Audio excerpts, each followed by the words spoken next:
Good afternoon, everyone. We're going to go ahead and get started with our work session today. It's good to be back, at least in terms of having our first work session since school opened. And we're just going to go ahead and go right forward with the agenda. Where you see the Board of Distinction Professional Development piece, we're going to deal with some items talking about our goals and priorities and some initiatives that I know board members want for us to talk about and consider. We're going to do that next week during our dinner period as part of our business meeting during that break time.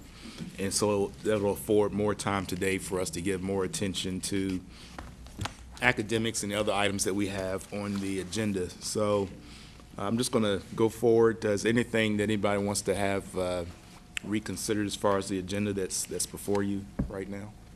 So, Dr. Boone, we're just going to go ahead and move forward with the Accountability and Information Academic Affairs Update 2.03. Good afternoon, Mr. Jordan, members of the school board, ladies and gentlemen. I sit here with a great deal of pride and a smile on my face, humbled and yet knowing we have as far to go as we've been. But I am so proud to be able to present to the board with members of the district leadership team our official state accreditation results, as well as the accreditation ratings for each individual school. We previewed a little bit of the good news during our meeting when we looked at SOL results overall. And, you know, I came back from Massachusetts where you didn't release what your accreditation ratings were until they did, because, you know, a lot of times governors, state superintendents, and others want to be the first to share that news. So we held on to it pretty tightly.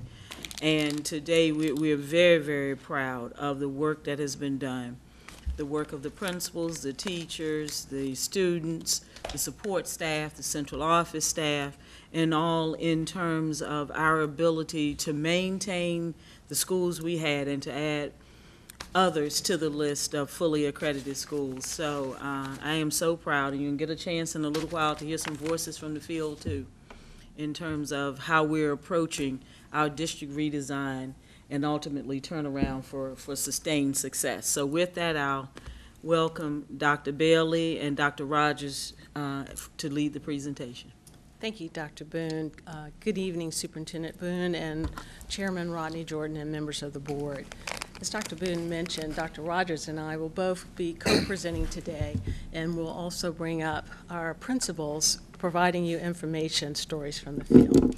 But, you know, we're at that time of the year. We've shared all of our content in individual tested area performance over time, and certainly most recently last year. And so now we're seeing how all of that information correlates to our state and federal accountability ratings for our schools. So keeping in line with the school board goal of improved student achievement, we're looking at schools who have met full accreditation, and those who have not, how have they fared? Just a quick reminder of the criteria or matrix, if you will, of what our schools have to meet in order to achieve the designation of full accreditation. You have seen this before, and so just wanted to show you briefly what the criteria is. Last year, or a couple of years ago, the ratings changed from 4 to 6 or 6 to 9, if you want to break out graduation completion index. But we have 6 accreditation statuses in which our schools can fall into, and certainly fully accredited and all the way down to accreditation denied. We always like to highlight our information, and what we have found is that this year, having additional schools fully accredited, including Willoughby, which makes us look at 28 out of 45, we have a percent passing or being fully accredited at 62%.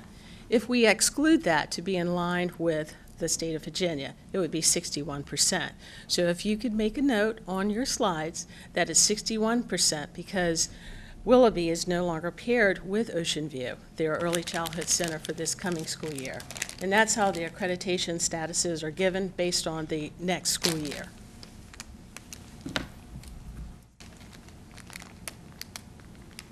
Oops. Okay.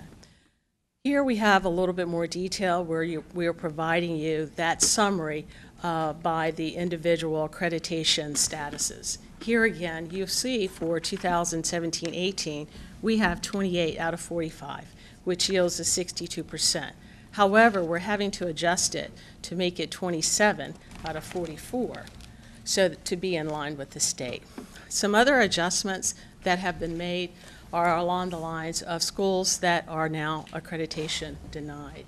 We had several schools that were partially accredited, reconstituted, and because there's a rubric for the appeal process, they did not meet that, and so therefore they are accreditation denied. And you will see who those schools are as we move forward. So therefore, we have 6 schools in which we are appealing, and we hope for positive results. We won't know those until later in this month. Starting with some of the details, I would like to note or provide a note for you. Our Booker T. Washington High School did meet all of the requirements to be fully accredited. However, I understand in the pilot today they made reference to a Booker T. Washington, and that Booker T. Washington is an elementary school in Suffolk Public Schools. Not ours. Just want to make sure that that's not our Booker T, that you know that it's not our Booker T.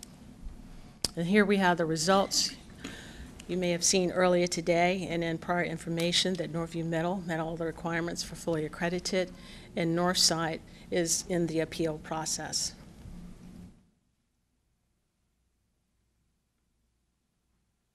Starting with our elementary schools, same process. Highlighted in green are those schools who've met the benchmark.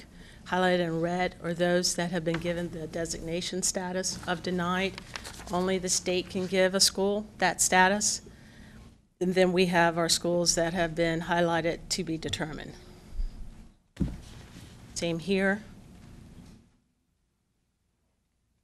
Now on to elementary and secondary schools. This is more information where you can see how our schools are trending with the current year progress. Now, our schools can achieve accreditation by including a 3-year average.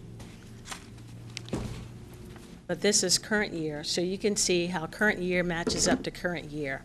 Highlighted in the light green are prior years that have met the benchmark. Highlighted in the darker green is for the current year, and highlighted in red lettering are the areas in which they did not meet the benchmark. So we did this so you could clearly look quickly at a particular school and to see how they're trending. Same information here. Same information here and here.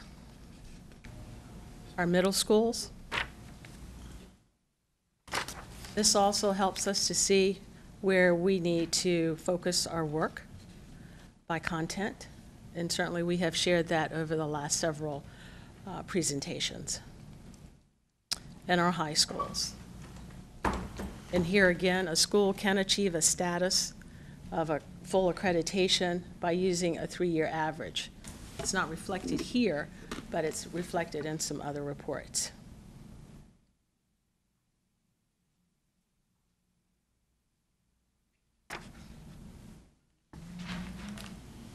Okay. On to our federal accountability. All of you are aware that we have transitioned to Every Student Succeeds Act, which also involves changing our accountability structure. And so for this year, we're in a transition year where most of our schools have not received a rating.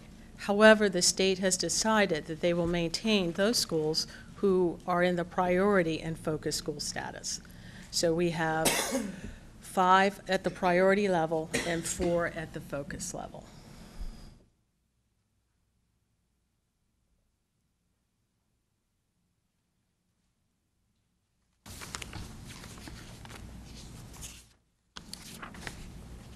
And now I'll turn it over to Dr. Rogers. Before you go, I just want to check to see if there are any questions on the data pieces that we've had thus far before we go into the additional presentations. Ms. Basine? So I appreciate this, and I'm excited to see the increase in accreditation, a number of schools accredited. One question, so I know Rosemont scores go back to the home schools of the students, but are there requirements, though, to look at, or how do we still monitor how students are doing in that school and what impact the scores in their home schools, what impact that has in the home schools? Well, let me start too. These scores for students who last year would have been purely the Academy of International Studies. Right. That was the only program in that building. Those scores go back to the home attendance zone schools. We look at those data just like we do the data of students who may have been in an alternative program, our CSEP programs. We look at individual students and that collective data to drive the internal conversations around expectations. But the state does not report those out because they are not listed as a school with a school number and therefore eligible for accreditation. So that's why you don't see it reflected here. Right. But we do review those data Right. Closely. very closely and use that as part of our growth both within that school as well as the curriculum work also. Yes, and I understand that. My question is more, how do we I understand the state accreditation ratings, but how do we as a board monitor what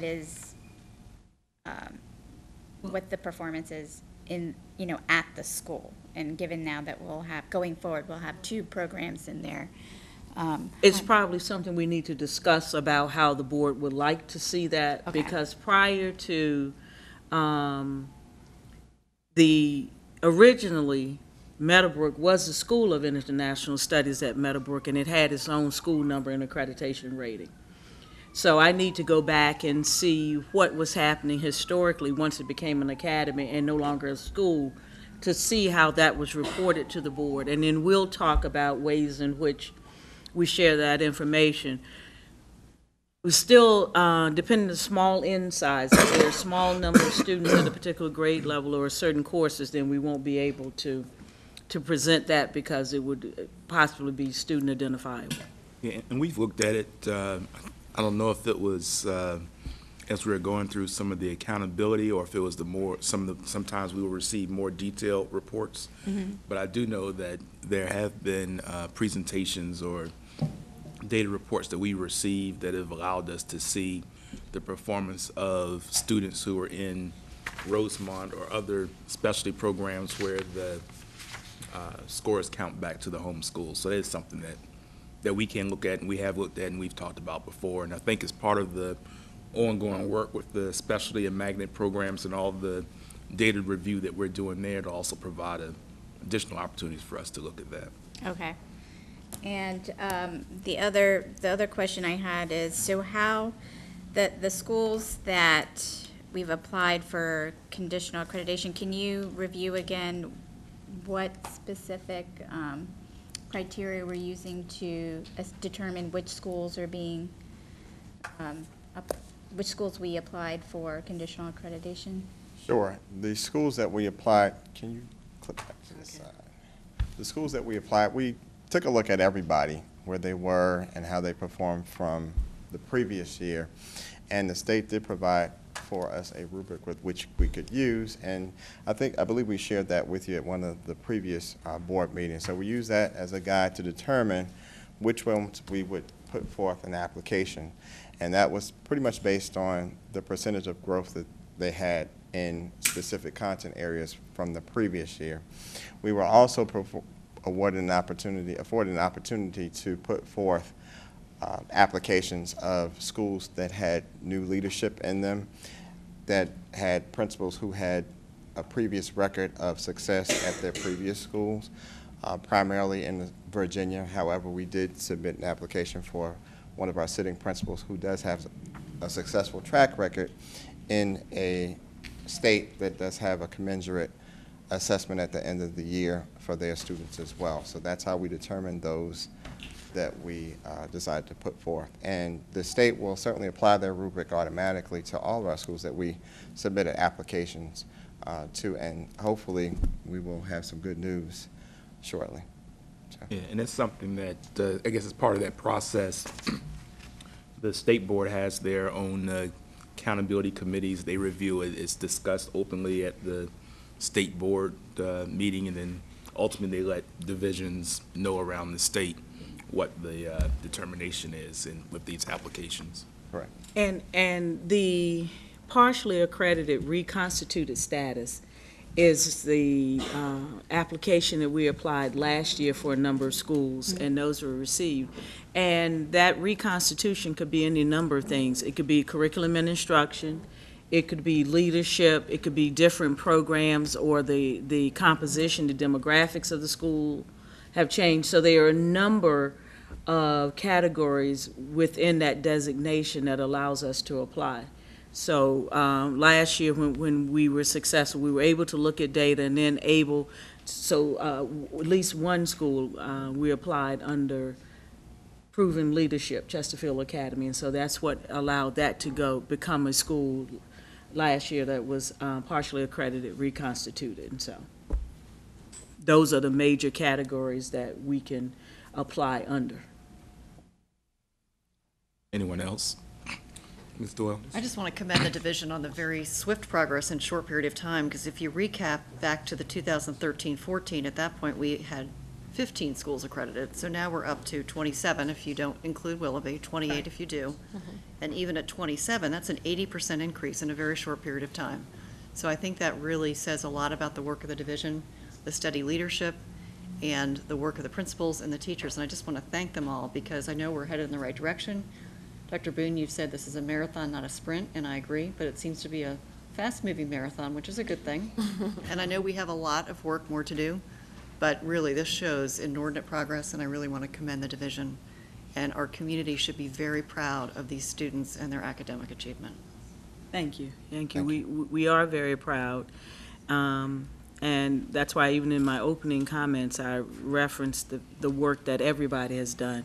It really has been the embracing of the redesign, the embracing of the focus on teaching and learning versus programs, and us holding ourselves accountable for strong written and delivered curriculum, professional development that's aligned, the resources, human, fiscal, material resources that are aligned to a set of goals, not just being all over the place. And the other thing that we've done too, there's one curriculum department in the district. Everything else talks about what are the supports for the core curriculum, not substitutes for the curriculum. And so that helps keep us from being, divided all over the place. And it's beginning to show dividends. Dr. Robinson? I too commend the division and the leadership and the faculty for moving the division forward. I'm very encouraged. I don't expect an answer today, but I am concerned about the middle schools. Yeah. That's still an issue, and we know it's been a problem for many, many years. In the future, can we get a report back on any specific actions that you need to take above and beyond what you're already doing? Sure. To shore up what's going on in the middle schools and help them achieve full accreditation too? Absolutely. Oh, I was just going to comment on that. I don't know what's going on, but it seems like nationally, middle schools are having problems all over. So we're not unique in that piece. Ms. Doyle? And I also know a few meetings ago, you all presented the new performance levels and accreditation that the state will have, and I know our transition year is 17-18, and then it goes into place 18-19. Is the division going to apply the data here into those new standards to kind of see where we fall? And I'm not asking for that to be done today, but it's at least a predictive model of where we are and then where we can be based on the new model. I'm smiling because Dr. Rogers and I were having this conversation just earlier today. Now that we are where we are, because I don't declare victory until the state puts it out. So this is where we are, and we do need to go back, and Dr. Bailey and Dr. Rogers and I are going to have some ongoing conversations about how do we apply that standard. Yeah. The one challenge is, of course, it's up for conversation, and we had some comment at the public hearings for the new ratings. What has not been as transparent is the formula that they're going to use to calculate the growth and all of that. So we're going to do some more research to see, because we really do want to see exactly where we'll fall, where would we be in that new model. Okay. Yeah, I think that would be great to do as an exercise in our future readiness. Okay, we'll take this with you. I just had one thing. On the slide with the, dealing with the ESSA and the priority schools and focus schools, what process, if any, or process changes are involved with priority and focus schools and working with the state and all the things that used to exist under the old model? What does this mean to us in terms of workload or accountability with the state, or is it simply, at this point during the transition, just something for us to be aware of? How does that impact work for priority and focus schools? And thank you, Mr. Jordan. This is a transition year. We still have certain aspects of sanctions that we have to adhere to, particularly with the priority schools. For example, we do have to have a lead turnaround partner with which we have partnered with the entire school district, so we certainly meet that qualification. Focus schools as in the 4 schools we have identified as focus schools, they also have sanctions with which they need to adhere to. Of course, they are certainly not as stringent as they have been in past years. For example, when I first came, I guess it was 3 years ago, all of our schools who were in some level of improvement had to participate in ARP, and we had lots of conversations around that, and they were expected to meet certain expectations. And then we also have a stipulation where we have to have an external observer. They call it OPs, and I can't remember what they're called, but they're sent from the state to help monitor our school improvement plans in those schools. So we still have some sanctions. However, the requirements are not as plentiful as they have been in past years. And then as far as the MOUs that we have, that's just something that will be part of an ongoing review and action as is required. Exactly. Each state has a workbook, a work plan that's approved by the federal government. And so in this transition year, as Dr. Rogers has said, and Dr. Bailey indicated too in the presentation, the state is at a place that it would not declare any new priority or focus schools. Certainly if a school exited based on our accreditation or based on those ratings, they could exit, but they weren't adding new schools. The schools that fall within priority and focus are still those schools that are in the lowest 5% performance levels across the state. And so those are the ones that they are looking at. The state has also struggled with its staffing to support focus and priority schools based on what they had in place a few years ago in terms of the level of professional development. What were the things they sponsored that a school would have to participate in the district? And so as some of the federal dollars have dried up at the state level, they've eliminated positions, and they're allowing some more flexibility, particularly in districts that are showing some progress. So one of the things we've done in our recent triennial meeting with the Virginia Department of Education is show, as we did with the board recently, what our redesign work looks like, how we have an instructional focus at each school, how the teachers are part of the planning and the data review and analysis at each individual school. So what I had said to the state of what are the standards that we must make sure we're addressing as part of our district turnaround if we ask to be excused from some of the state-sponsored activities. And that's what happened this year. And so we made readily available to the state what our professional development has looked like. You'll recall, last school year prior, the state had a principal institute, leadership institute, and I forgot which university had responsibility for that. But as we got feedback from our principals, it did not meet our goals.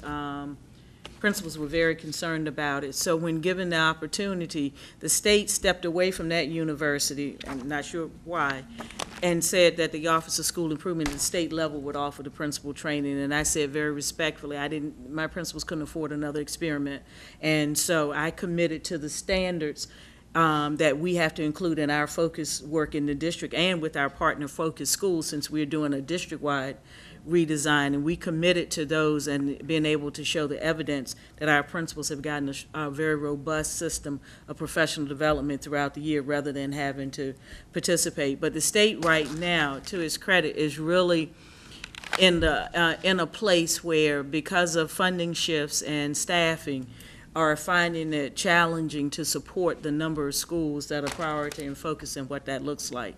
And so I offered to the state and made a very sincere commitment of how we would do business in Norfolk, and so that we could perhaps not be one of their districts on their table, and they could help other districts, and you see our results. I just want to make sure as a board that, whatever our requirements under the MOU, that we're still meeting those. Absolutely. Absolutely. And then also our goal of trying to make sure that we are not adding additional work on the plate, that we're also just stay mindful of that also. And that was the purpose of sharing our redesign work and our focus school work at the most recent triennial meeting that's for the priority schools. Right.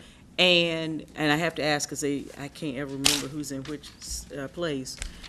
But that's why it was important for us to show what we had done, and then they could assess the fact that we had stayed true to the work.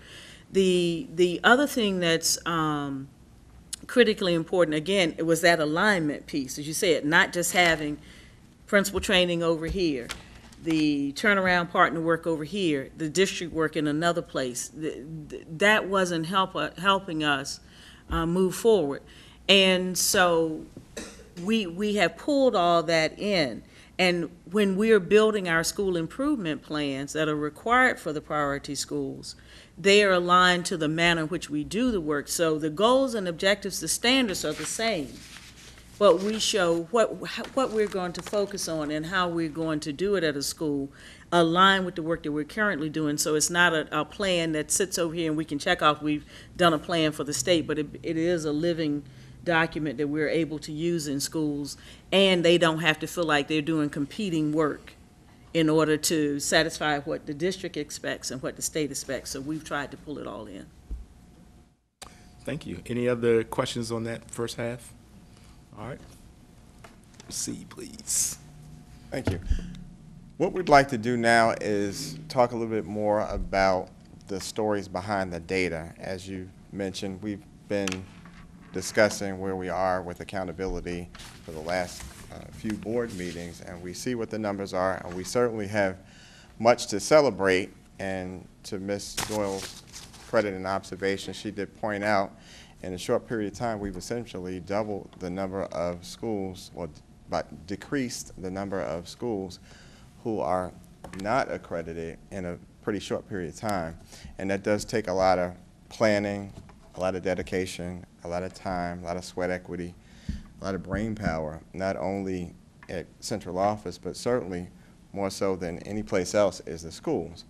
So, as I shared before, I would certainly not stand before you at the podium and suggest that we are anywhere near where we'd like to be. However, we are certainly farther along than we were. And that is to the credit of the building principals who have taken the charge that we've given them and leading their staff as well as their students on a path to excellence. So I have loads of stories that I could tell you, as does Dr. Bailey, about the things that are going on in the buildings. However, I think it's best if you get information from the horse's mouth. So there were several principals that we could have asked to come and share their stories behind the data, and we just kind of randomly picked 3 of our outstanding building leaders to come and briefly talk about some of the practices that have been put in place based on our 3 areas of focus: literacy, leadership, and rigor, with the umbrella, if you will, of innovation, to talk about some of the things that they've done in their school. So without further ado, I'm going to ask Maritza Alger to come up and talk about what they've done briefly at Tanner's Creek. And actually, all 3 of you want to stand up to support each other.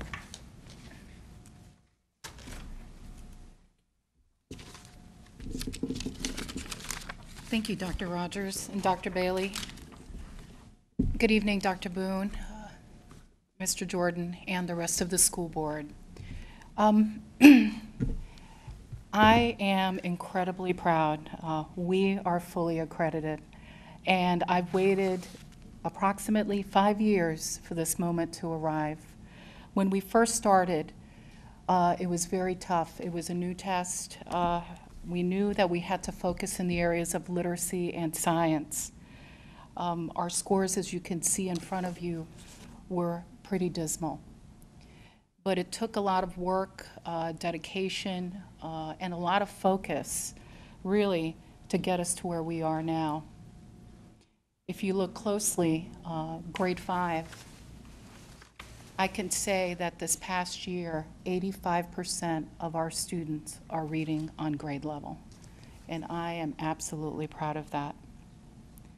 I can also say that this past year, when you compare it to the previous year, we have doubled the amount of students with special needs that have passed the SOL, and I'm extremely proud of that.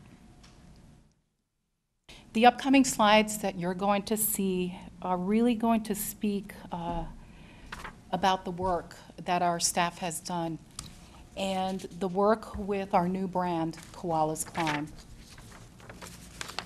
We're going to start off with Koala's Climb with comprehension.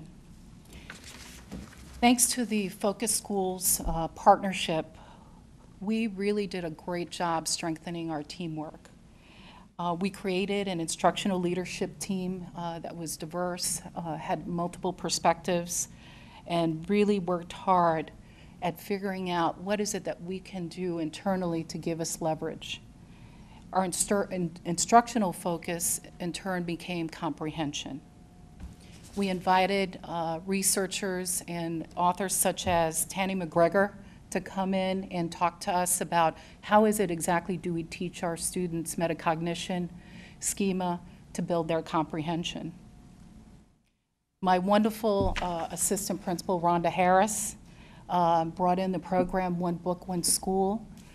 It was our way of sharing with everyone in every classroom that literacy is important. So we focused on one book a month as a whole school. We also symbolically had one of our faith-based partners build a little free library.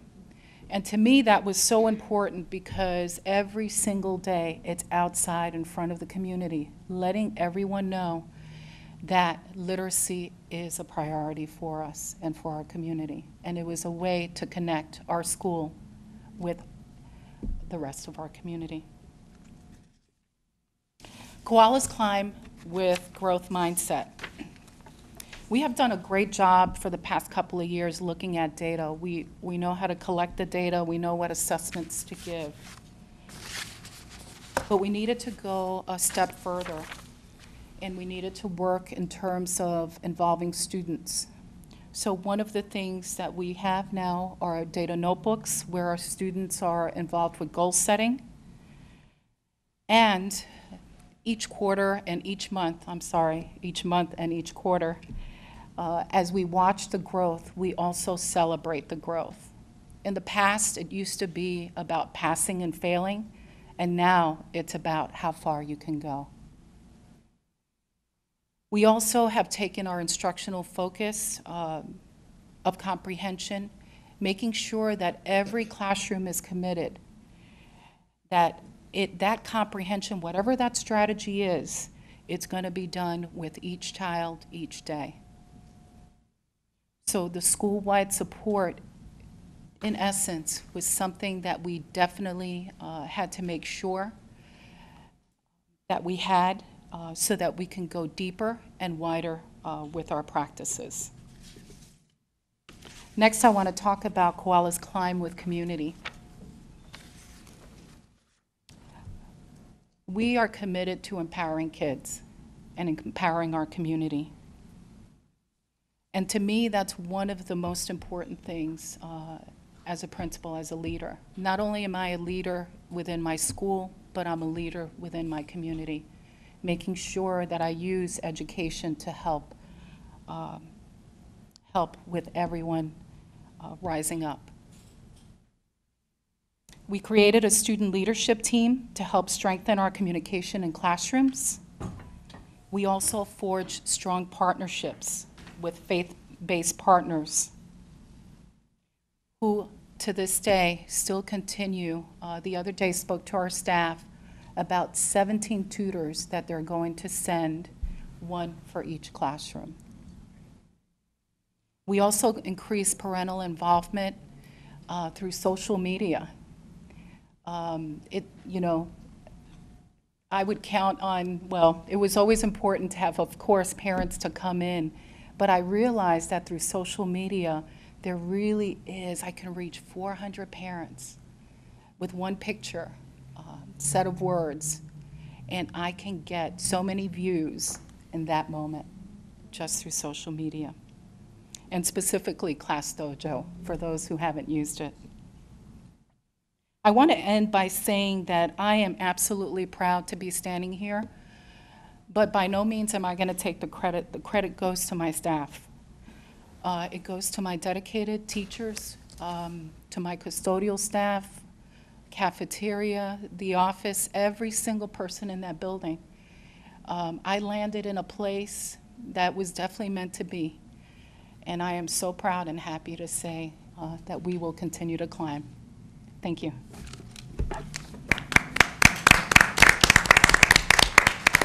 Save our questions for the end. Can I make a comment? You all on Tanner's Creek? Yes. Okay, let's, Reverend Haywood and then Dr. Robinson, Ms. Alger may have some questions or comments for you before you. Yes. I'm so glad to see you here, Dr. Alger. I didn't quite recognize you when you sat down over there. You clean up really well. So I've been over there, as you know, with your program, and I've been very impressed with what was going on over there. I could tell that focus and that esprit de corps that we see at the school, and I was very impressed with the community involvement and support that you have there. That's a very special and unusual arrangement that you have there. So I just want to commend you for the work that's being done there and how that you have been successful in bringing the community along in supporting your work.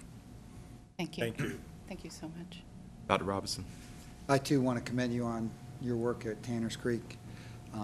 It's the fact that you have the community and the parents involved makes a huge difference in advancing lives of children.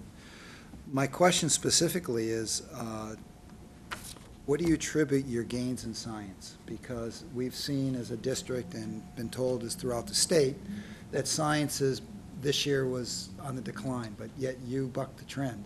And was there anything that you specifically that you can share with your colleagues? Sure. You have to teach it deeply. We did lab work on every Fridays. We had a lab for our fifth graders. We also were closely monitoring in terms of, well, fourth grade had to commit to making sure that every standard was being taught. And that's the part that gets tricky, making sure that fourth and fifth are working hand in hand, unpacking that curriculum and making sure that that curriculum is coming through clearly to the kids in a manner that's hands-on. Okay. So that's the key. What is your percentage of free and reduced lunch at your school? Well, our kids technically are 100% receive free lunch, but I would say approximately 80, yeah. So it's definitely a school with socioeconomically challenged children, but you have moved the needle way forward. Well, yeah, there are no excuses. We just do what we need to do for children, regardless of who they are, where they come from. That is how I operate. Thank you. Thank you. Ms. Basine? Same here. Great job to you, to your staff, and everyone in your school building. Similar to, I was curious about what strategies, if you had anything in particular that you wanted to share about the increases among your students with disabilities? I know I'm a big proponent of foundations. And I believe that early on, you have to intervene with students who have difficulty with phonological awareness. So the earlier that you hit that area, the better you're going to get students reading. So Foundations is a key piece, a key program that we used in K and 1. And we use it not just only for students with disabilities, but with all of our students. And once the kids get that sound symbol connection, it becomes easier for us to teach the rest. But that is the key. That is the area. Once the kids have trouble in that area and they go through the upper grades, it does become more difficult for them to read. I would just like to applaud your commitment, your creativity, and, you know, the labs on Friday, the hands-on, kudos. Yes. And, of course, the growth with special ed. That's Thank you. wonderful. It's the staff. We have high expectations, and that's the key. And good leadership. Well, thank you. Thank you. Thank you. Dr. Boone, just since we were on Tanners Creek, and there's some rumors going on out there that we're closing Tanners Creek, I'd just like to say there's been no discussion whatsoever about the school board or anybody else closing Tanners Creek. So I just want to be able to say that for the record, and we're proud of the work that's happening there at Tanners Creek. I was at Tanners Creek the first day of school, and I can tell you it is alive, well, and thriving and not closing. All right, thank you. All right, Ms. Jordan. Hello, everyone. I'm Cheryl Jordan, the proud principal of the fully accredited Sherwood Forest Elementary. I'm so proud of the staff, the students, the parents, and all involved in the hard work it took to go from focus to full accreditation. What I did first in order to get to this point is I took a look at myself and thought about what did I need to change as a leader? How could I become a better instructional leader? How could I be a better leader for my staff and for my students? And so it all started with me. And it started with me making some changes, some adaptive changes for my staff, and for them to really believe in the vision. The previous year, we missed full accreditation by 4 percentage points. And we were devastated, but we knew there was that belief that we could do this. Throughout the school, from the very first day, we talked about teamwork. And we worked as teams with all of the professional development sessions. My assistant principal, Mr. Swan, and I were involved. So the teachers saw, you're not in this alone. We're all here together. We had a school-wide focus on reading comprehension. So we were determined. We were determined that we were indeed going to be fully accredited by the end of the school year. And we used job-embedded professional development to do so. Some school-wide best practices we used, obviously our focus was on reading because we missed it by 70, we were at 71%. And we ended the year with 82%. So I'm very thrilled about that. We used Hewitt Mifflin experts to come in to conduct demonstration lessons. So they were teaching with our students, and that was so powerful for our teachers to see them teaching our students, and the fact that our students were able to respond well to them. So all teachers in pre-K through 5th grade were able to see the experts working with our children. We did that. I had Karen Cry from Hewitt Mifflin come in for an entire week. They also provided some coaching lessons. There were some teachers who needed some additional support. We did the same thing with staff, experts from staff development for educators. We brought them in for a week. And so that's how we decided to use our money to focus on Tier 1 instruction. And as a result, we became fully accredited. Our planning blocks at Sherwood Forest are 90 minutes. I know traditionally it's 45 minutes a day. Several years ago, we polled the staff, and I offered the 90-minute planning session. They all agreed, and it's worked extremely well because that provides them enough time to plan effectively with the specialists. So there's one day a week they don't have planning, and that's worked well for us for the last 4 years.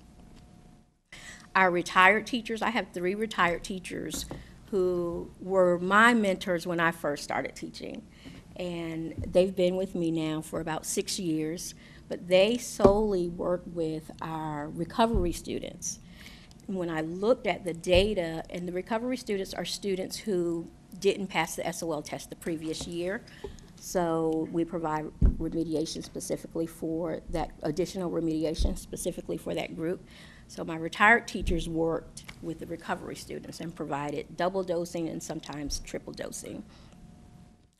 In the middle of the year, we reviewed our data, and we knew we needed to make some changes. And so we revamped the master schedule. Gone are the days when you set a schedule in September and, that's the schedule through June. Your data drives your decisions, and that's what we did. We pushed in support to every class in grades 2 through 5 for reading and for math. That not only provided in-class support for teachers, but teachers were allowed to go to the bathroom. But mid-year, teachers are getting weary and they're tired, and you must, as a leader, we must provide them some additional support, and that's what we did. And so they had another specialist or retired teacher in their classroom working with small groups, co-teaching, or doing whatever it took to make this work. We use progress monitoring with STAR every month, and we tested our Tier 2 and Tier 3 students, and we tracked their data all year to make sure they were progressing nicely. And we also had a before school and after school and a 5-hour Saturday school program. So it's really doing whatever it takes to meet the needs of all students, and that's what we did. In science, my colleagues, we have the best colleagues around, and I can't say enough about the support we give each other.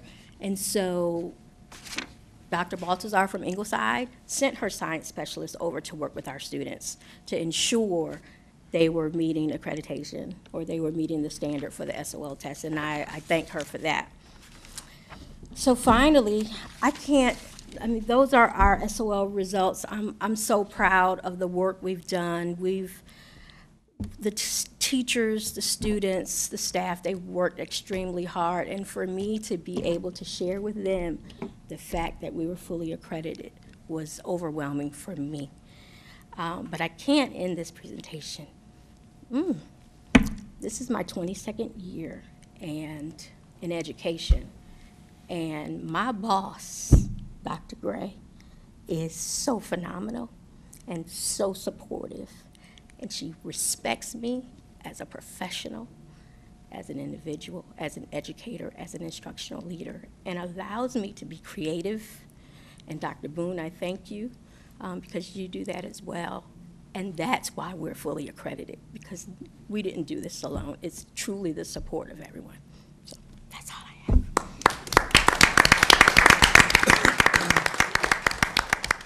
Anything for Ms. Jordan after you all wipe your tears? Dr. Robinson? Just a real quick comment. I'm looking at your scores as they've grown over the years. Nothing outrageous or it's just slow, steady growth. Nose to the grindstone, shoulder to the wheel. Absolutely. Great leadership, and great job. Clone you guys. 22 more years, right?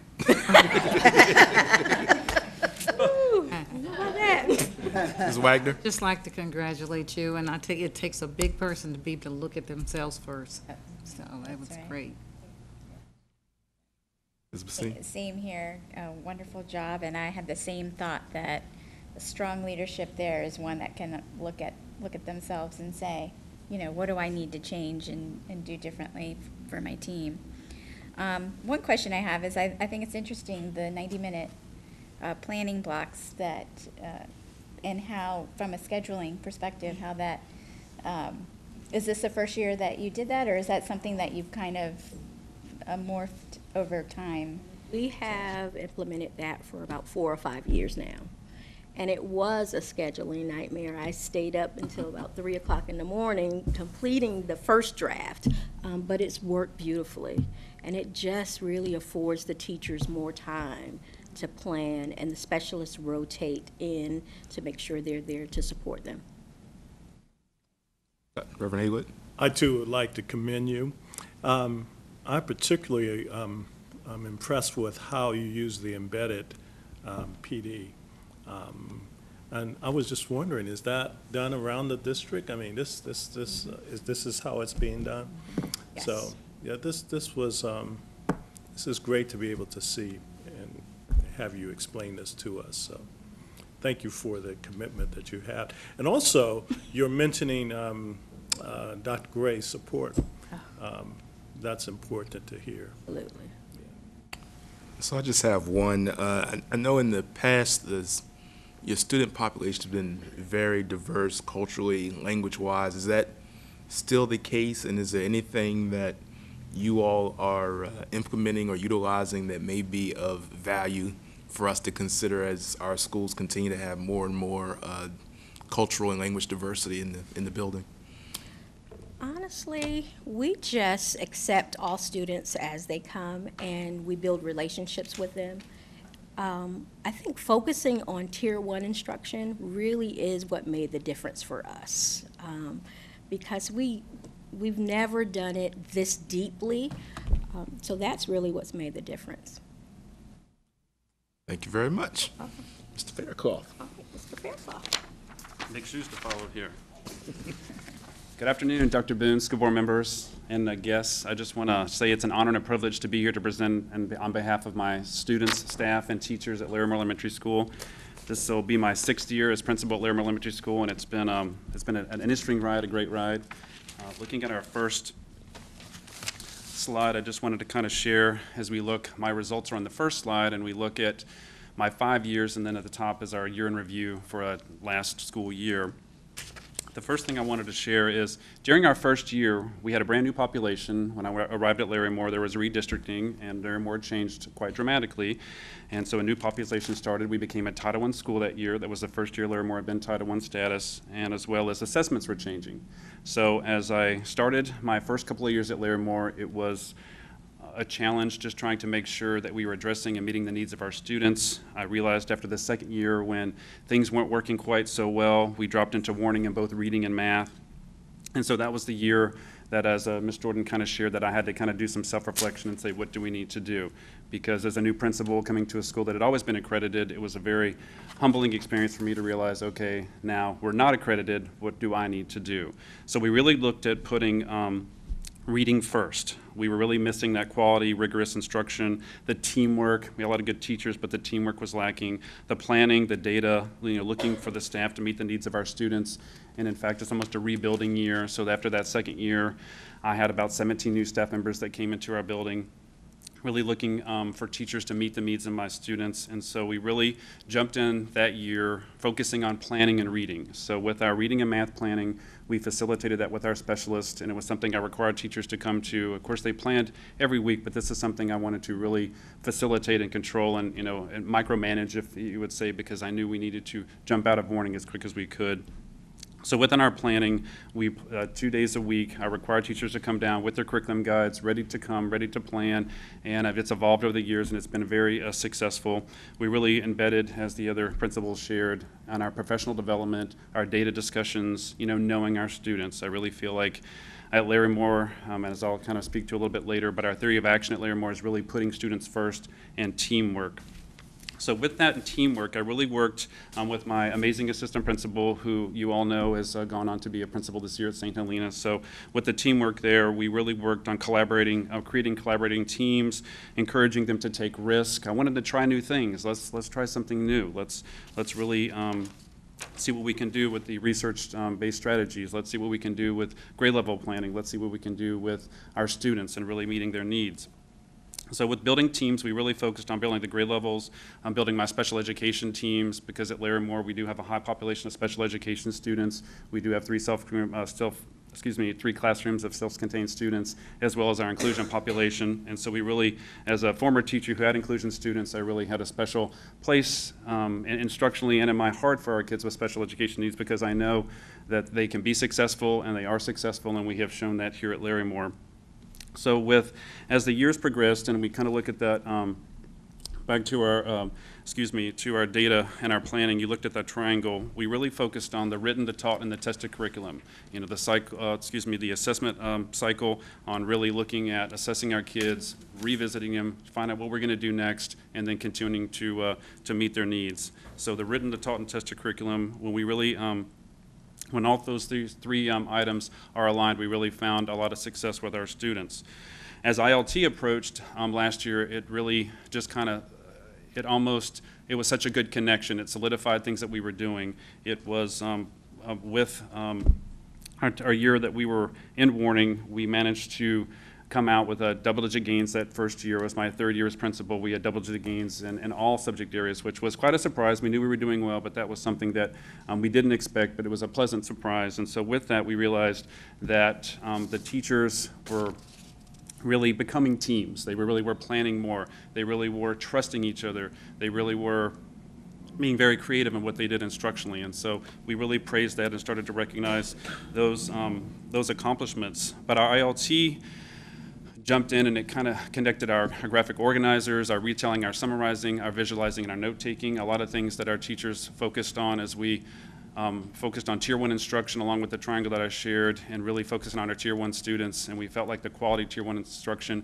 would help us with our Tier 2 and Tier 3 students, because we would have more quality time with them when we did small groups. With our ILT, we created our new brand, which is ROAR, Read Often and Rise, and I have to give credit to one of my special education chair. She worked on our ILT team to really create that, so it's been something that's really taken off in our building. You can walk into our building and you're roaring as soon as you get in there. That's the first thing you see. We really continue to create a teacher-driven school. That's been my focus, and I always think back to what it was like to be a teacher and what did I want my teachers to feel supported and to feel that they can be creative and that they can come to us as an instructional and administrative team. I also, as we've progressed, as I shared the first year there, our Title I population, we became a Title I school. Our Title I population has risen to 70%. And with that, we started around the mid-60s, and with our population has risen, but our scores have risen as well. So we are really, really proud of that. And as we look back to the second slide, I just wanted to kind of share that, just kind of reiterate some of the things that I've shared about. Again, teamwork, I can't say enough about our teamwork, about putting our students first, knowing our kids, the planning focus, the curriculum content, the pacing, the best practices, the PD and the data review, the tight alignment with planning and the delivery of assessment, the consistent data review, as well as the focus on the curriculum triangle that I mentioned earlier. I have a strong instructional team that is a very creative team that have a reading and math specialist that most schools do, but I also have my gifted teacher, and I also have a para-interventionist on that team that works with us with technology. Dr. Bailey knows her really well. She works downtown as well and provides a lot of wonderful technology support for our students as we prepare for SOLs. Along with that, the teacher input, the ownership, the buy-in, and as we shared this PowerPoint with our teachers this morning, the one thing that they said that we didn't put on here was the fact that we really do as administrators in our building, that we have an open door policy, and they know that they can come to us early morning, late afternoon, midday, no matter what the day has brought, that they know that they can always come and talk to us and always have our support. So it was really humbling to me this morning to hear that. I was like, it makes a difference that you're really there for the teachers, because sometimes, as you know, it can be a challenge to make sure we're meeting the needs of everybody, especially with our students and teachers. Knowing our students, as I've said, and I can't say that enough, that we know our kids in our building. You can walk in and we know their names, we know what their academic status is, we know how they're doing, we know how they're doing on their assessments. I feel like the student tracking of data has helped us as we talk to our students in the building. We know they know where they are, we know where they are, and it's something that's really been very powerful. And of course, celebrating their success. And as you look at our last slide, we want to share that, of course, many schools do a lot of these things, but it's not what you do, but how you do them. And I look at Larimore as something that we really want to do the best for our kids. I want them to have nice experiences. And so I was working with Ms. Chavis yesterday looking at our PowerPoint, and we were talking about some things. We know many schools do all these things, but again, it's not what you do, but how you do them and how we set them up for the students. So we have some amazing community partners and volunteers. I have a parent liaison who works part-time at Norfolk State, so I am it's just a wonderful experience to watch so many Norfolk State students be in my building to mentor my kids, work in our PBIS store, work in our carnivals, our movie nights, our mother and son dance, our father and daughter dances. They're just there. It's so wonderful for our kids to see role models that they can live up to. We also have students from ODU coming to work with an engineering program with my school counselor. That's something she took on, just something extra to do. We have Bear Readers, which is the beginning of, it's the Jewish Community Center population of wonderful retired teachers and volunteers who come into our building. And when I first got there, I think they were worried that I was going to collapse that, but instead I turned around and actually provide the volunteers professional development from our reading and math specialists so they can actually provide some intervention. So I'm just really trying, you know, with less we're doing more, so we're able to, they're actually instructional leaders in our building as well. So they are provided PD, and we also revisit them as well. And the second graders go to them at least once a week. It's every Thursday. And some of my most difficult kids, a good story, a young man who really struggling. His mom was taking him to a doctor's appointment for some things that were going on in his life, and he told his mother that he wanted to be at school on Thursday for his Bears program, which was really, so those little things make a big difference when you do these things. You don't realize what an impact that all these wonderful people in the building do. And also the student recognitions that we do, the honors receptions, the AR, the reading, the Student of the Month, the PBIS, Teacher Appreciation, our community events, I think all contribute to our success. And I would be remiss without saying that, as Ms. Jordan and Ms. Alger said, that I really do all of you in this room a thank you. A lot of the people in this room have helped me through the past 5 years. All the principals and assistant principals in Norfolk have been a tremendous support, and we can always call on them to help out. So I feel like it is a team in the district as well. I want to thank Dr. Boone for all her support as well. And I also want to thank Ms. Chavis for helping me throughout my first year together with Ms. Chavis and working with me to actually make even bigger gains last year. So with that, I again, as both the principals said, I just can't leave without saying all the credit really goes to my teachers and my staff in the building. It's not about me, it's about them. I really put them first, and I want them to be recognized. And as far as our kids, you know, they come first at Larrymore. So thank you very much. So to all three, I would just say thank you very much for demonstrating your children's success, but also demonstrating the success of your schools in so many different ways. What it shows us is that there's no one silver bullet for success. You all have articulated so many different approaches and partnerships and engagements that have contributed to your own success for your students. So again, you know, to those who often think, well, what's the one magic thing that's going to make this school climb to X, Y, and Z? And there really isn't, and you're demonstrating that today. And so I just appreciate your creativity, because clearly it's all of those pieces that you put together in that puzzle that are making it successful. So good for you, and keep up the great work. Dr. Robinson? I just want to, special kudos to you. I remember when you were first named principal of Larrymore, and I've watched your growth and your leadership, and it's just inspiring to watch how you've blossomed as a professional. And not that there's anything wrong when you started. That's why you got the job. But you've done a very, very good job. I wondered. I won't lie. I was I always knew I loved the kids and I wanted to do well, but this is it's a challenge sometimes. But that so means a lot. Thank you so much. But again, the credit really goes to our students and staff at Larrymore. You know, and what Ms. Doyle said about different approaches, but these are all bright spots. In the book Switch, you look for the bright spots, and then you try to replicate them in other areas. So it's well proven that all children can learn if they're given the right tools and the right expectations. And I just want to applaud you and put the charge to the division to make sure that we get this to every school and every principal. Thank you. Dean? Ironically, first of all, wonderful. You know, all three of you, just amazing leadership and the way you've built your teams. I know I can feel the relationships that are being built in your school, and you really can get your steps in when you're with Mr. Faircloth and going around the school and seeing how he interacts with children and the coming from the heart. You know, that relationship building is so important. But I was thinking the one magic bullet. So I was thinking, what's a common thread here? Is that the three of you, and I know others in our district as well, lack that deficit thinking.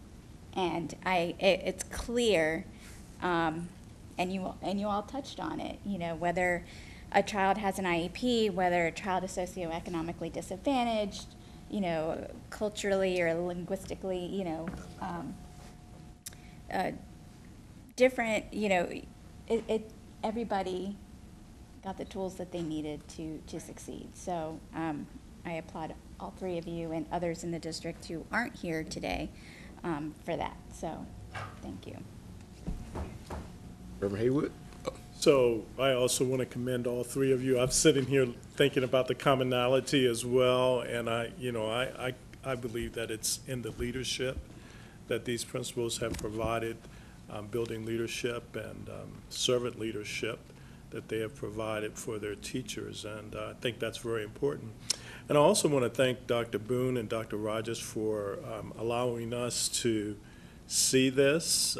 We know that there are many bright spots out there, and sometimes we come back and try to express those bright spots. So it's great to see the principals come and be able to tell the world, you know, what they're doing, because I think it's important for our community to be able to hear these kinds of things. And it would be great to hear these types of reports even in our formal session, where you get more people and more viewership. So thank you, Dr. Boone, for doing this.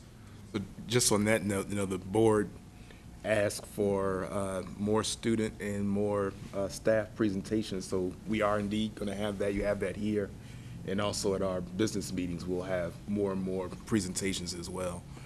Ms. Wagner, did you have something? Well, Oh, I didn't, but that's okay. I do Oh, just want to say congratulations to all three. I could just see the commitment, and the pride, and just the caring. It just comes across as you presented today. So congratulations, and thanks so much for being a part of Norfolk Public Schools.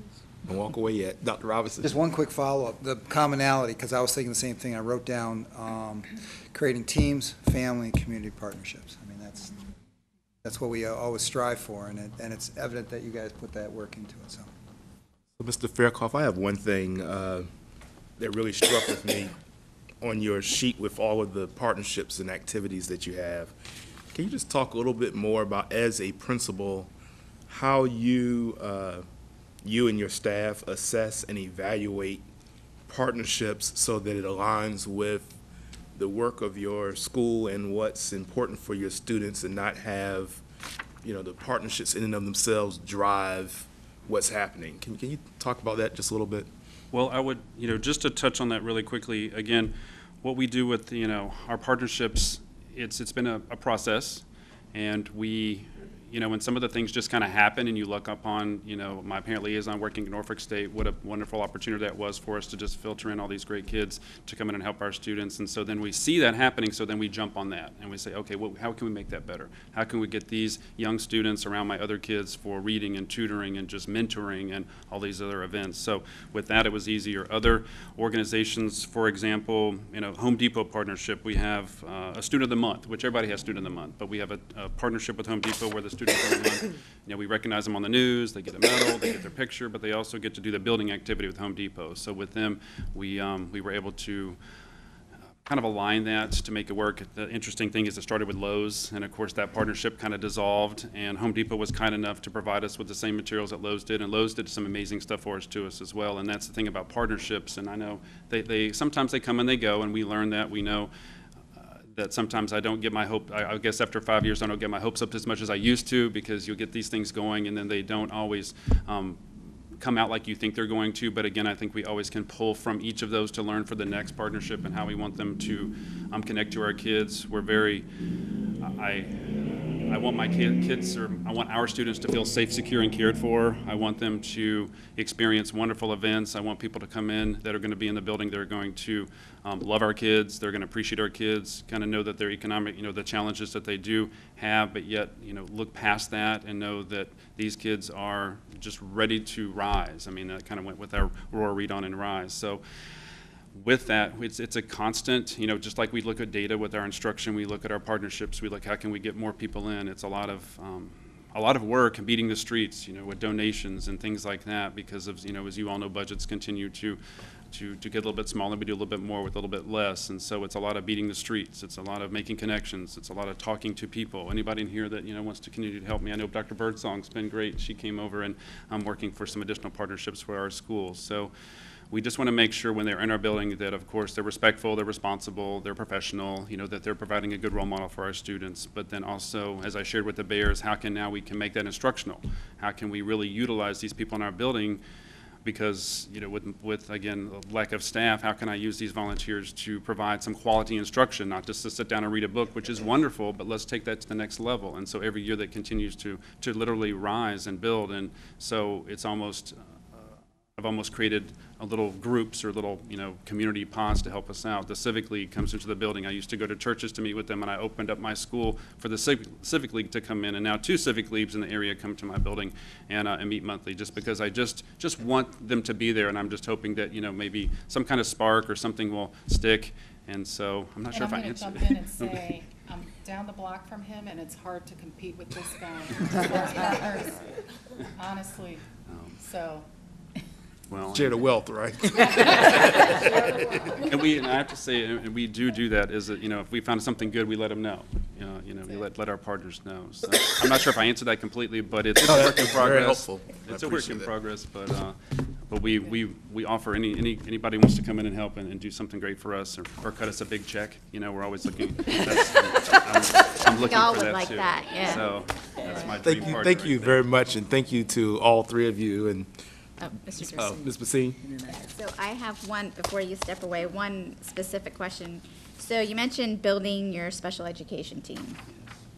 What are there, same question, are there strategies, things that you learned? It's exciting to talk about that, Ms. Basine, because with cuts, and now we're doing a little bit more with less, even with special ed because of those situations, but with the help of Dr. Janice James Mitchell and, our team, and it's just, it's been a process, but have gotten lucky with some amazing teachers that we hired, and with the teachers and with the collaboration and the team and trying to, in our building, it's not a gotcha building, it's a let's try something new. And so that's taken a few years, because I have to remember sometimes, Ms. Robinson would share, you're the principal, you walk in, and I feel like they're going to be comfortable and share stuff, they're not going to.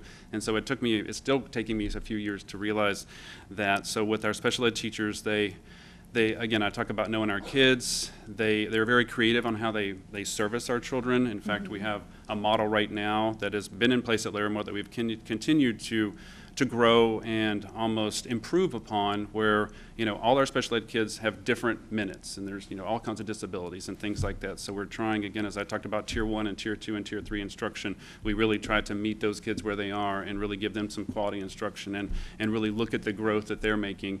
And the credit goes to my teachers, and of course we've given them that opportunity to work together and let them be creative, but they'll come to us, and which is that's the best thing as a principal, I'd say, when they come to you with a solution or even a great idea that you never would have thought of. And so I really do honor and recognize those as well, and I give all credit where credit's due, as and I hope I've done that today. But it really is, and you have to come in. I'd love for you all to come in and see our special education programs and how we work it and how we do it, and just it's a constant, and it's a revisit a lot. It's not a one size fits all, and it's just like when your data discussions, you look at your special education kids, where are they? What do we need to hit? What do we need to do with them?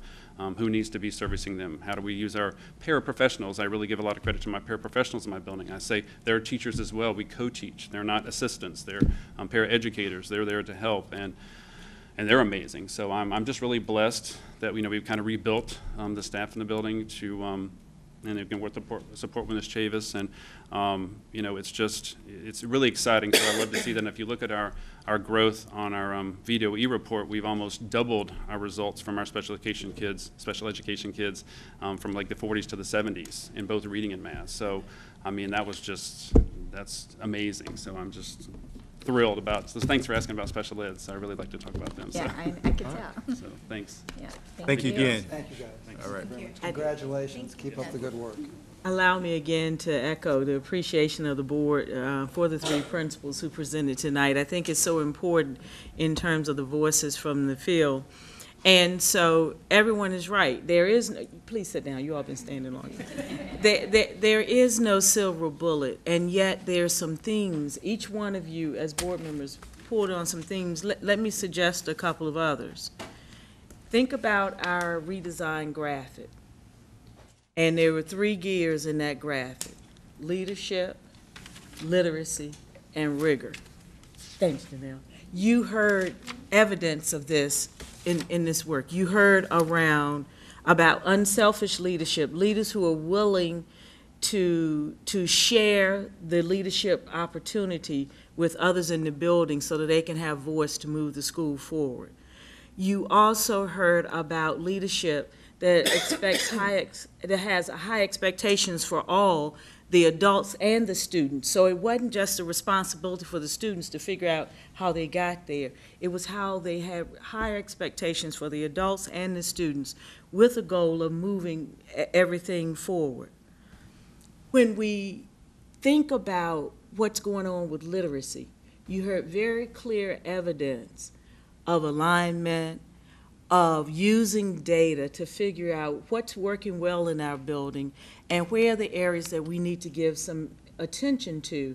And yet you heard also something that we've talked about any number of times, programs as the supplemental support, but the teacher as that initial provider of strong instruction and how do programs support it. And so you heard about building the capacity of the teachers, building the capacity of the support teams, building the capacity of the partners that are in the buildings to help move toward this alignment of what we're trying to accomplish for all children.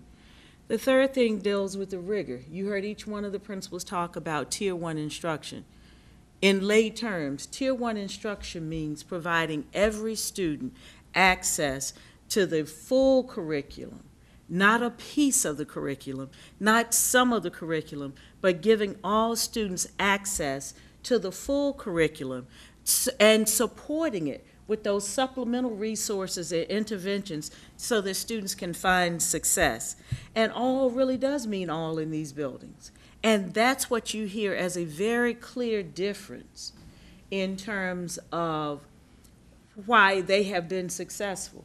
This is also the great opportunity when you reflect back on the work that we shared about our redesign work and how we were aligning it. Look, no one's a prophet in their own land was something Reverend Haywood said, and that made me think about that. So it's important for us to have voices from the field. It is one thing for members of the district leadership team and myself to talk about how we're doing it. It is very different to hear how it looks and feels in the school. But I'm so glad that the board latched on to the fact that you hear the same things, you hear the same concepts, but you hear it applied as it works best for a particular school for success. But you also hear those non-negotiables around what it takes to be successful. And that's that culture that we're building in this district as we've done this alignment and focus around how we get results. And to the point of each one of these schools have had incremental success. That sustains sustainable results and information and outcomes. I equate it always to the dieting thing. You can do quick things to lose the weight, but if you don't change your lifestyle, the weight comes back. What we're trying to do in Norfolk and approaching the improvements, the redesign, is change our style, change our lifestyle, so that, yes, we may have some ebbs and flows, but we won't go back to where we were because we've changed the lifestyle about how we do the work. And this is what these leaders shared today. So thank you for allowing them to present and share with the board today. Here, here. Well said. So just as a checkpoint, we are hour and 15 minutes into our meeting. I think that was some very good time well spent. We still have some additional presentations under accountability and information, academic affairs, as well as some other items. So I just want the board to be mindful of that as we receive our upcoming presentation. So, Dr. Boone, back to you. What shall we have next? I'm looking for there's Dr. Bailey. I got a little bit of light over here. Ask Dr. Bailey to come up, and we'll do a very high-level overview of the climate survey results and see where the board is. But some of which, again, in our various presentations, we've been alluding to what we've seen in the climate studies and what we know and the things that we're trying to address to improve the culture and climate in our district. Dr. Bailey, Mr. Thank you, Dr. Boone and Chairman Jordan. With me certainly is Dennis Spuddy, who's done a lot of this work. And we do have, we hope, a brief presentation for you. However, there's a lot of other comprehensive information we've shared with you in other documents. So certainly, new this year, in response to your request to do something different in soliciting information from our parents. So we did contract with an external vendor to conduct that portion of the survey process. Our current instrument and the district report has a focus on the importance of relationships and that relationships matter. And you heard some of that from the principals who just spoke. School reports were provided to each principal and the executive director, so they have that, and we have provided the detailed analysis report for you. There are 6 district themes where several of the measures are also included in the school board report accountability plan.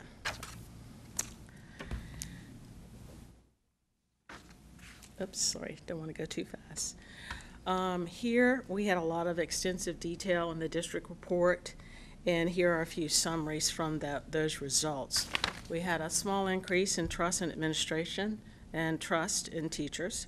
Salary structure and benefits continues to be an area of concern, which may be associated with morale.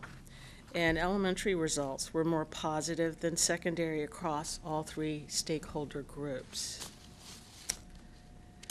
We have provided detailed information related to the climate dimensions and the correlations to the SOLs. The elementary SOL test showed the greatest association to the areas listed. Simply, they are related. As one goes up, the other goes up. One should read this as the teachers trust the parents, students, and colleagues, and they tend to show a positive relationship with the SOL results. So that's kind of how we read that. And the same for the end of course tests. Here are some of our strengths in the specific areas by the particular survey group. Teachers are continually feeling more valued in the work that they do for our students.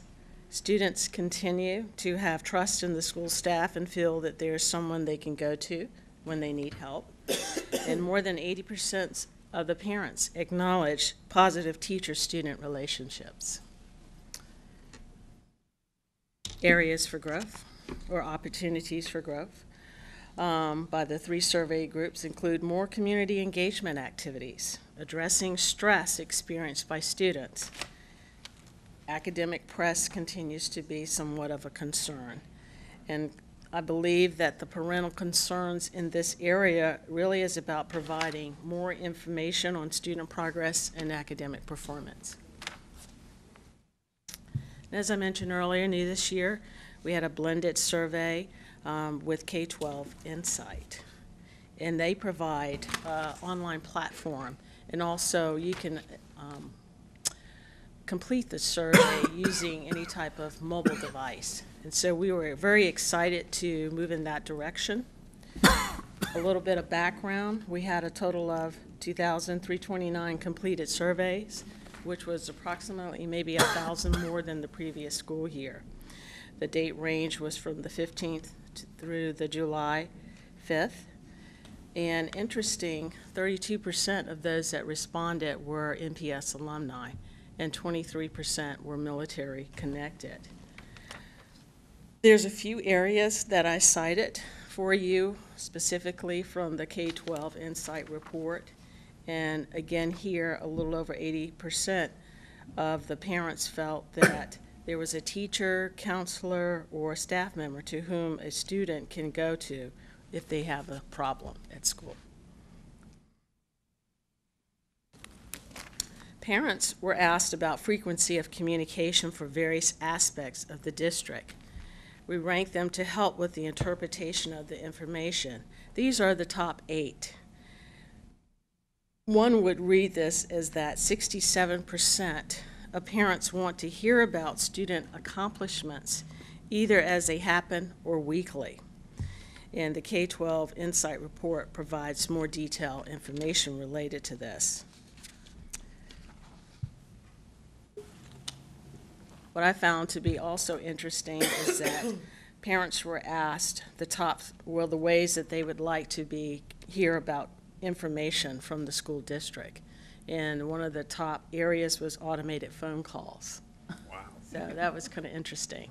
And really and truthfully, they like to hear about what's going on via the automated phone calls, emails, or text messages versus hearing it from other types of media. And then from that parent survey from K-12, these are a few areas of strengths that we feel or that they felt about the district.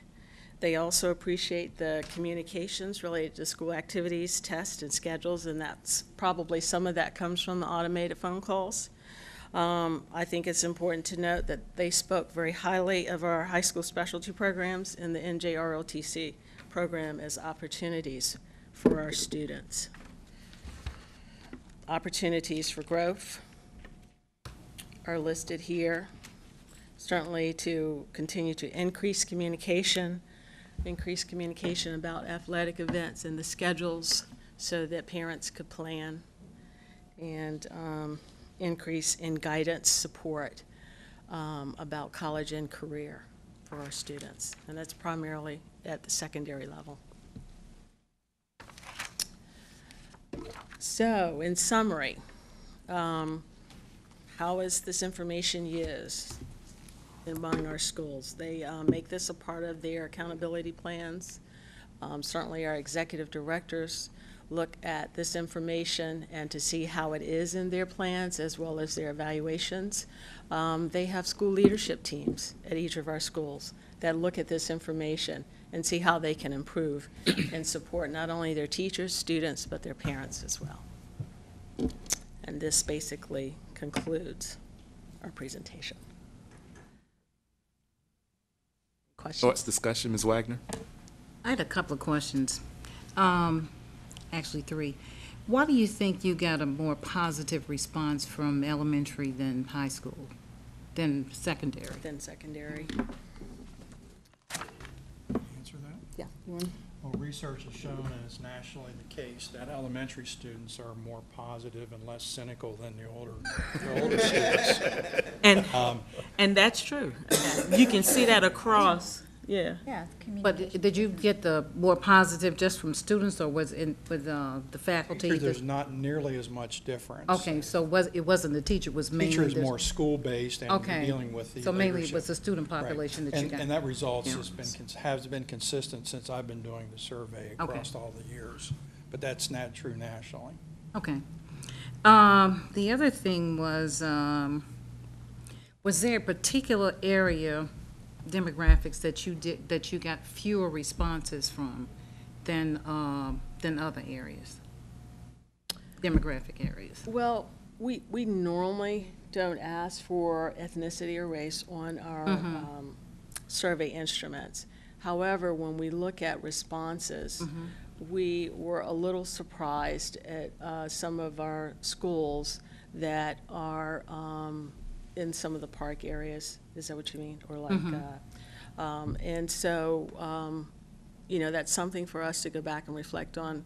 We did provide the surveys in paper pencil format for all of our schools, not knowing which medium parents might want to be engaged with versus an email link being sent to them. So with paper and pencil, you sent them home, mail, or with students, or with the students? No, each school was provided about 20 to 30, and they felt they were communicated, the principal could copy these and have parents complete them if they wish when they came to the school at any time, if they didn't want to use the online services, and then turn them back in so that they were then included in the results. So I think your question is about the parents' demographic. Now, Right. the students, we ask them their ethnicity, and that's self-reported, it's in the report. But a number of students don't report ethnicity, and how accurate it is we have no way of validating that. Right. We don't ask that question of teachers, and we did not ask that of parents. But you did say there were particular areas that you got a smaller amount of response, and that would be something that we would School-based. look at, school-based? Yeah, Okay. we did. We will look at that and try to figure that one out. Maybe talk with the school and maybe some of the parents to kind of get a feel Let's see what we for- can do to. Yeah, really and truthfully with surveys, it's a perception at a given point in time. A lot of times if parents are unhappy about something, they fill a survey out. When they're happy and it's summertime, school's getting ready to end, they're ready to go. Okay. I thought you said 3. I can't Well, remember. they kind of combine Okay. the answers, Okay. so we're good. Okay. No, they answered them all. Okay. Go ahead, and I'll follow her. All right. Ms. Bassi? You go ahead. All right, Reverend Haywood. All right, can you help me understand teacher efficacy, or the fact that teachers feel valued? And I'm assuming that harassment procedures and issues, that they feel good about that. And you see that the students are the strength of teacher relationships and so forth. And yet, it's, we have a faculty morale. What issues? We need growth in that area. How do those two relate? I mean, how do they impact one another, I might ask? Can I answer that? If you would turn to the full report on page 26. You may not have it, so. You have this report? Right, you may not have it with us. Okay, you don't have it with Is you. it in here? There are 12 questions in the first section of the teacher survey that deal with efficacy. And then there are another 12 that deal with what's a concept called collective efficacy that was as part of Dr. Shannon Moran's modifications when we did this survey a number of years ago to include those questions. And the questions, for example, are, let me pull this here.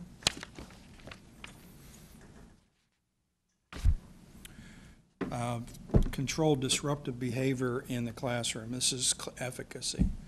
Motivate students who show low interest in schoolwork. Calm a student who's disruptive or noisy.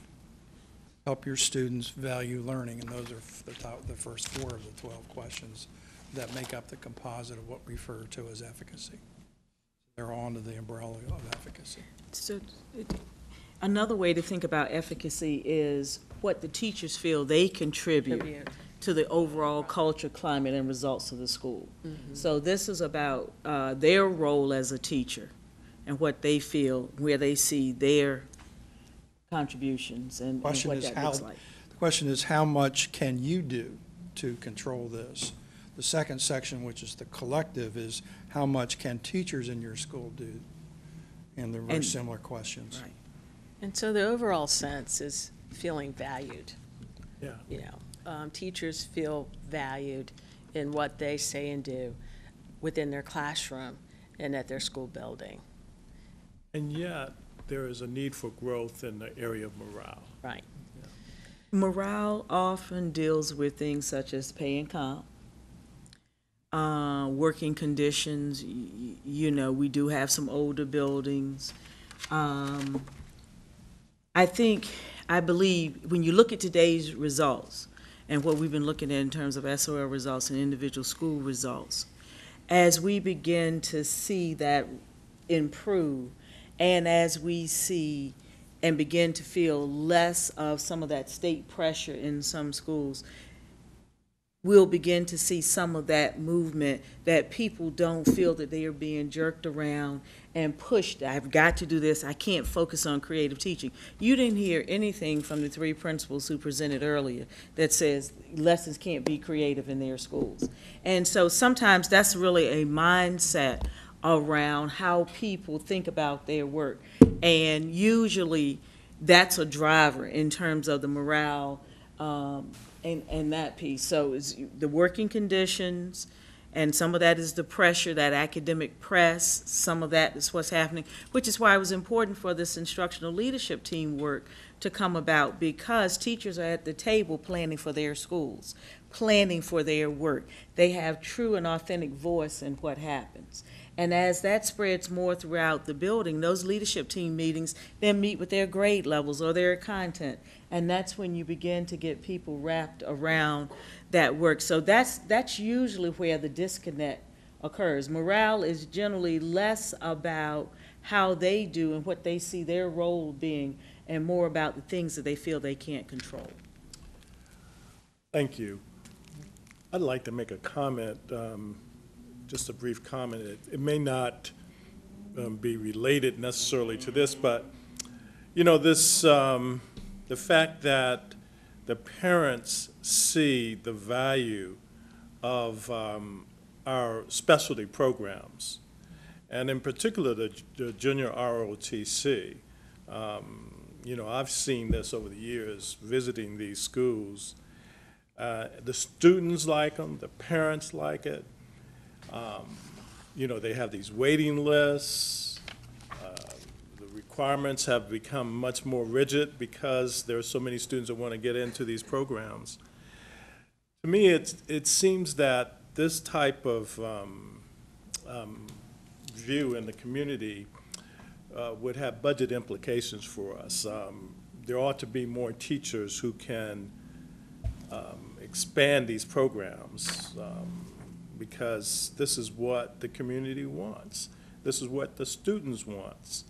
And so I just think that this survey points that out, and we should reflect that somewhere in our budgets in the coming year. So wanted to make that comment. Great observation. Basine? So I had a similar question about the demographic piece of our parents and why, if we could, going forward, collect that information, because I do think that is an important piece to look at.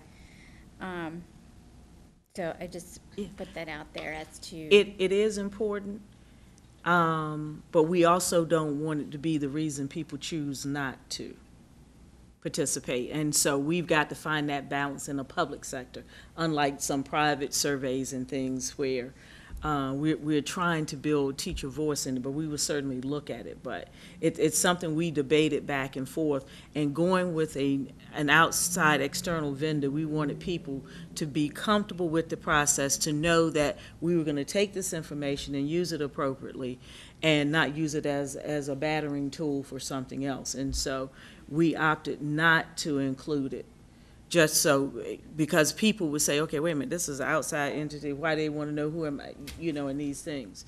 I think, as Dr. Bailey said, we certainly glean areas of the city that may have been underrepresented in this. And, you know, we've talked about how we can partner even more closely with NRHA to help promote and support participation in the surveys, and the military, again, working with the school liaison officers and others, not only for this, but impact aid. So what are the things that will drive this critical information that we're asking parents to participate? We did do some demographics, as you saw.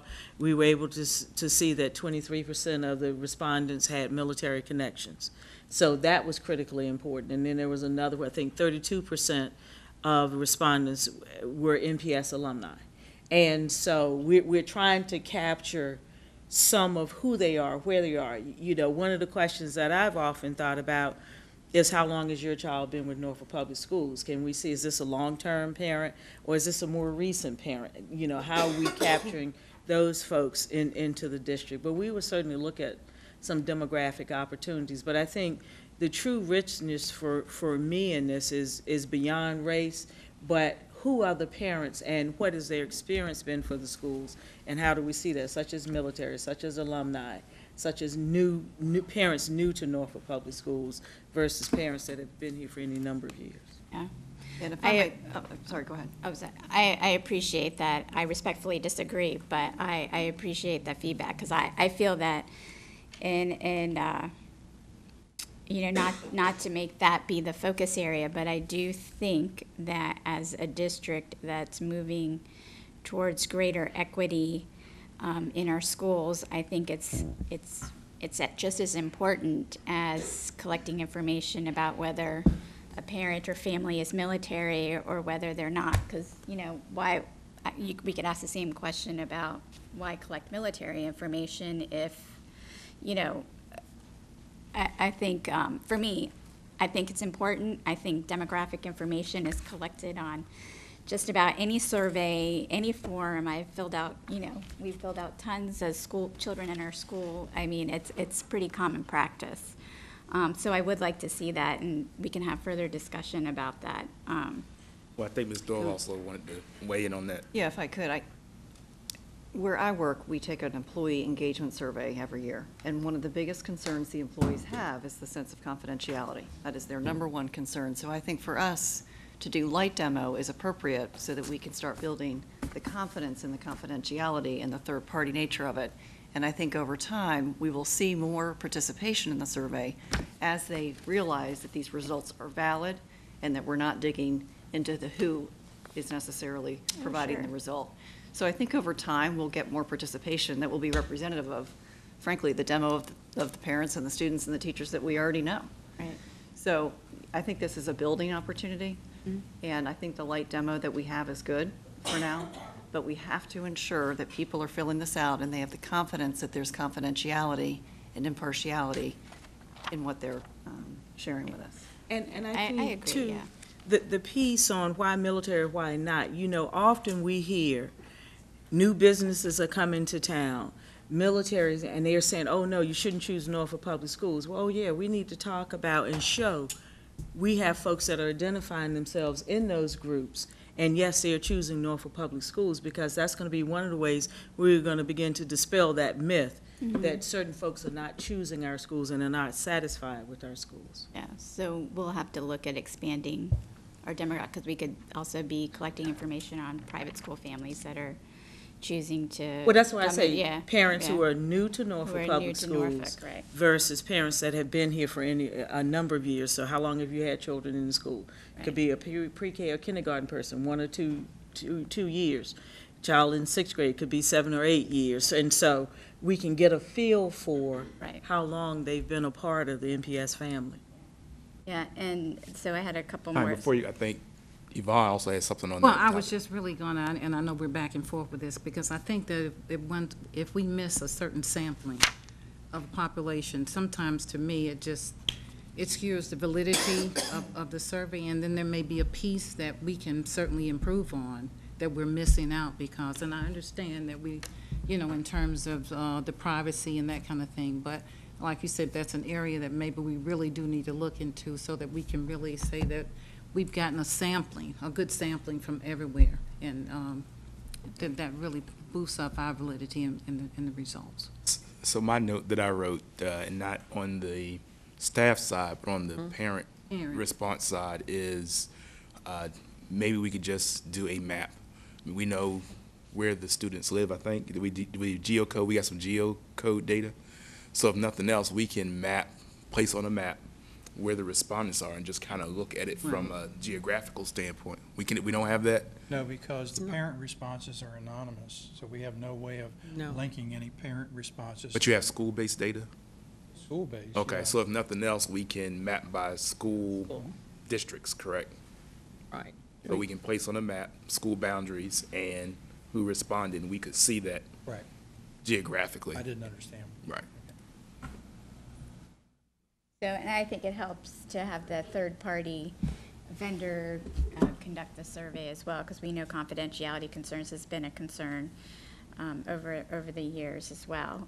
So how do you feel like going forward that is something, so did the teachers and the students also go through K-12? No, they did Okay. not. We wanted to test out this opportunity. Okay. And I think based on our meetings in at least the prior 2 years, the board had asked us to do something creative. And within our means, this is how we became creative. And we hope that this also involved our communications department and IT as well, coming together to make that happen. And so we're hoping to continue with that with K-12 Insight. Our process with teachers and students, we feel, is pretty valid because that's paper, pencil, and it comes right back to us. Yeah. So I was, just for the sake of time, I don't know if it's something really, if you have something for us as a board. Yes. But I just want to say to the board, we've gotten this presentation, we have some additional detail. You know, we can go back and review and assess and obviously come back with some additional questions. But for the sake of time, if you have something that is important for now, then. Yes, Okay. so we've heard from teachers over the years too, that confidentiality from the teachers, even with the paper pencil, you know, that's been an area of concern. Budget-wise, is K-12, I'm assuming that's what you're referring to within our means? Yes. Is that something for us to consider to have, use the same platform for all three subgroups? Well, I think we did some movement away from purely paper and pencil for teachers, right? We did try some things years ago. You did? And so, Yeah, so to the question, that is something that we have investigated. Just depends on where we can put the money. What I do want to say, Dr. Boone, you had a good suggestion when you talked about maybe partnering with the NRHA in terms of that demographics that we're missing. So that's a good idea. and so I just wanted to thank all the parents out there that responded to the survey. Yes, because and we grew to 1,000 parents. Let them know we did hear them, and that's important to them, to let them know that we have captured their feedback and shared it with the board. Dr. Robinson? Is this something that we want to put into a press release and send it out to the media, to the public? So, because this, I mean, a lot of times this is put under a bushel basket. We got to shine the light. Well, actually, it's not. I imagine that the second article the pilot may do following accreditation might be about this, because it has been a very well publicized article previously in terms of the climate survey. We can certainly work with Dr. LeGrand and see how we would like to. I just One need thing to the get the- survey mentioned is folks want to get information via social media and email and text and robocalls, so we can look at our own responses and use our own means to respond. And excuse me, I just got a cramp in my leg. Well, I was thinking more to the real estate agents personally. Yeah. All right, well, thank you for that. And Dr. Boone, anything else you wanted to mention right now as far as the climate survey is concerned? No, I want to thank Dr. Bell and Mr. Fuddy and all who've been a part of it. And we do take these data and use them in terms of our overall district improvement, and we'll continue working with these results this year. Reverend Haywood? It may just be me, but I'm telling you, this is user-friendly. And I felt that it was very easy to digest and understand. So I appreciate the format, Thank you. Thank you very much. All right, next we have school board policy. Dr. Birdsong, Need it. come on down. Dumbing down they can do. I agree.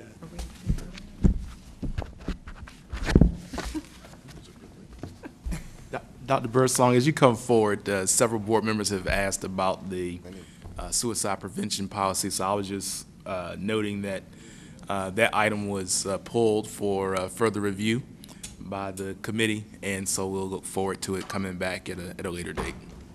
Yes. Mr. Jordan, members of the board, Dr. Boone, good evening.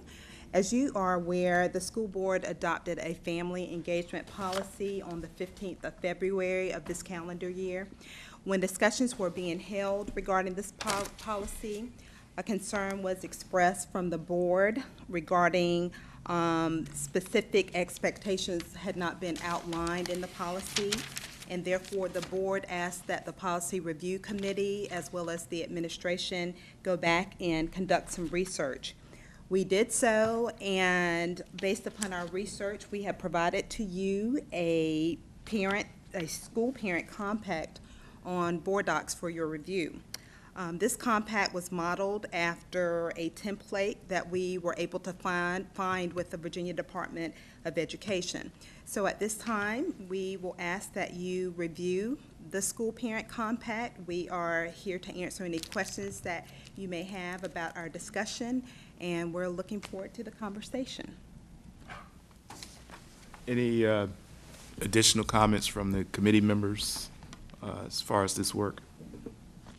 Recommendations, thoughts, suggestions? Not so much, well, recommendations. So I just want to point out as well, in addition to this piece on page, and Ms. Banks had provided you all with the current, this year's student handbook, but we also have on page 83, you'll see some other additional items or similar items where students and parents sign off on, and all students do this at the beginning of the school year and submit this back to their schools, and the schools collect this. So I just want to highlight that as well, because and I was going to add to that, also within our student code of conduct, the Department of Student Support Services, under the leadership of Dr. Land, have included expectations and responsibilities for teachers on page 9, for principals and central office staff on pages 10 and 11, as well as family responsibilities and expectations. So we did kind of discuss that and review that with the Policy Review Committee. In addition, you are already aware that with our Title I program, our parents are required to complete a school parent compact. And so we have about 76% of our parents who are already actively engaged in the process right now. So I think the question is this something that you would want to do for the general population? You will recall we have 34 of our 44 schools are Title I schools. And so we discussed in the district leadership team whether or not we'd be asking parents of those 34 schools to sign 2 documents, or is there a way that we can address this for all 44 schools and not parents have to layer twice. So that was something we wanted to share also. Thoughts, Dr. Robinson? I'm very appreciative of this endeavor. I think raising expectations in all areas from all parties is crucial to student success. And I too would like to see a one-stop compact form, whatever you want to call it, so that there's not multiple layers of it. That's why I would recommend that when we look at this particular document, which was very good, under the student responsibilities, there's really nothing about conduct. I guess it's all about doing their homework, but, you know, I would. Well, again, remember the context of some of this, because, and that's the reason we started with the Code of Student Conduct. That is addressed as a separate responsibility, and that we require signatures to deal with. The other piece is that with the Title I requirements, that is primarily about engagement in the learning process, and so trying to parallel some of those pieces with it. My observation would be that if you have multiple documents to sign, you're going to dilute the process, so I would try to combine them together if possible. Under the parent and guardian responsibilities, I think number 4 is a difficult one for expectations for all parents because of work schedules and things like that would not allow them to volunteer. I think we should encourage volunteering as much as possible, but I know that myself and my children in NPS, there was very little volunteer time I could do during work hours, so. Well, I'm with you. I was one of those parents too. And so one of the things we often talk about with principals and we discuss in the leadership team is volunteering is more than the presence at the school. Right. So there could be a family code night or a family SOL night or something that they could help in terms of registering folks when they come in, that counts as volunteering too. But I agree, I was not a school day volunteer. But that was the one I had a question about too, would parents feel pressure, and should we add more to the language there, or give them other examples or whatever, so that they would understand? Highly encouraged, parents are Right. highly encouraged to volunteer at their child's school, perhaps? Right, something like that. Or we could say volunteering/supporting my child's school, and then it could be either way. Either way. Yeah, something like that. Yeah, so I'll just, even as we've talked about this before, I'll just kind of struggling with, what is it that the board wants to occur? So, as Dr. Boone was mentioning the Title I compacts that they have, just speaking personally, I've always was offended by that, because I was trying to figure out why is it just Title I parents and not all parents. So I personally support the idea, if we're going to do something like that, it should be for all parents. But we also, as we just mentioned, looking at the student code of conduct and other things that are in here, is it the goal of the board to have the compact merged with this existing document, whether it's within the code of conduct or an additional form? Is it to have a separate compact then, and then are we then requiring that, what are we requiring, that at each school then, that we want to make sure that there's some special effort to try to have these compacts signed, and if they are, then we rejoice; if they aren't, then what? What is it the board really wants to accomplish with, and I agree with the idea of the expectations and so forth, and I think the original family engagement policy was trying to get to that, but the idea of the compact itself, is it our expectation that whatever evolves out of this, that then we want to try to make sure that each parent and each child signs this and returns it, even though we know we can't, at least I don't think we're talking about enforcing it with some punitive measure, but Nothing punitive. But at least that's our goal, is to establish this compact and then to try to ensure that it gets signed by student and child. Is that the direction that we're going? Just trying to get a sense of what we want to get out of this in terms of implementation. Well, to consolidate into one place, a suggestion is to take what is here in this compact and add it to the items that are in the standards of student conduct card, because as Dr. Robinson pointed out to me earlier, this also addresses the respect for others and being mindful of the disciplinary actions that may take place. So this, I think to put this language in here, I think would be sufficient, because some of the volunteering, communication with parents and all of that is already in our family engagement policy. So I think we have sufficiently covered that, and I think we can meet all the needs and desires of this board by including this language in this card, and which is already, signed, and make it part of the handbook.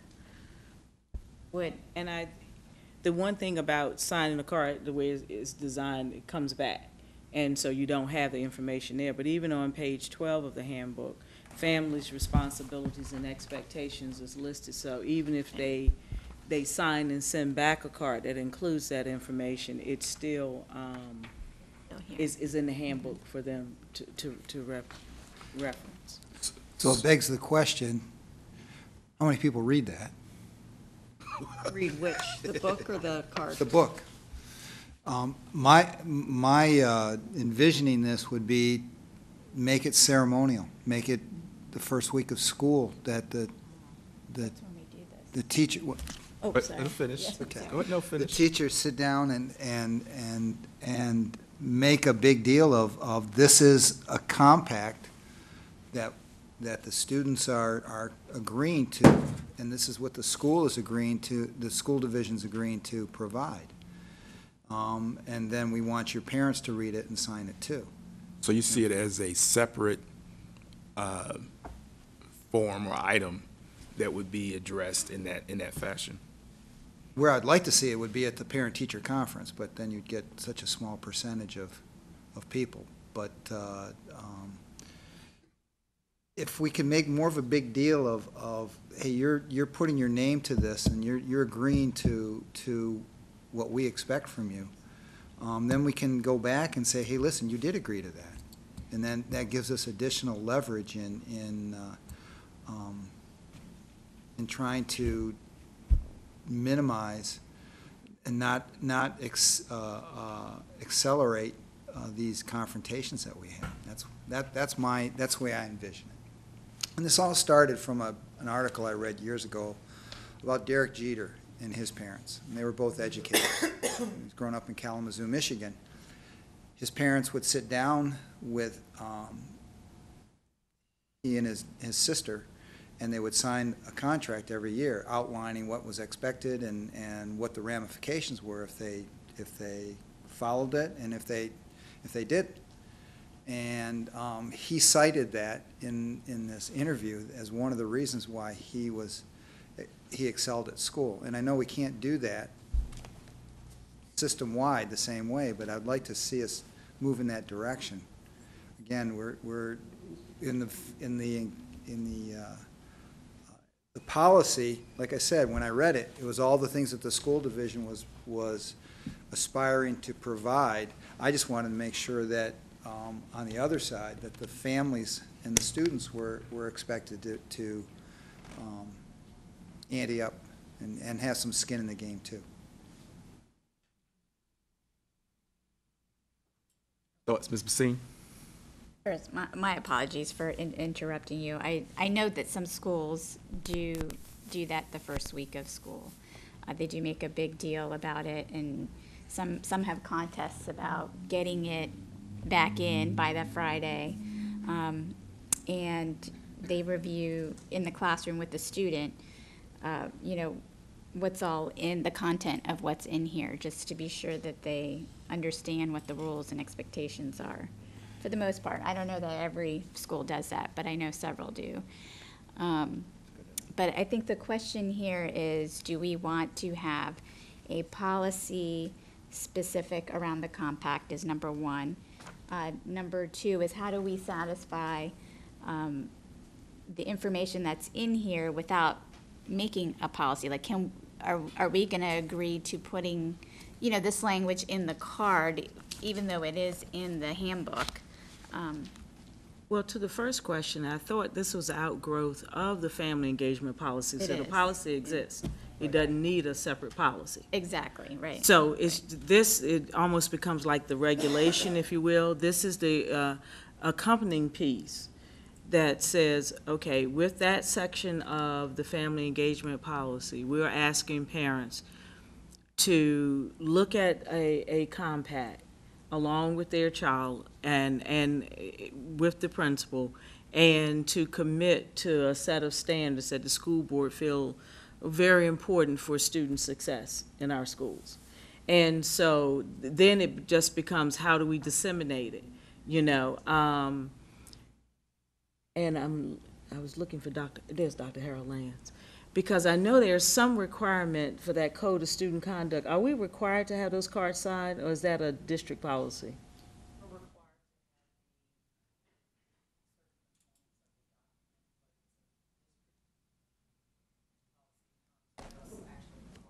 Okay, because one of the things I don't want us to either, somebody used the term dilute, certain aspects of it by putting too much on it, and then still end up with something that doesn't meet the Title I expectations, and yet we have to go.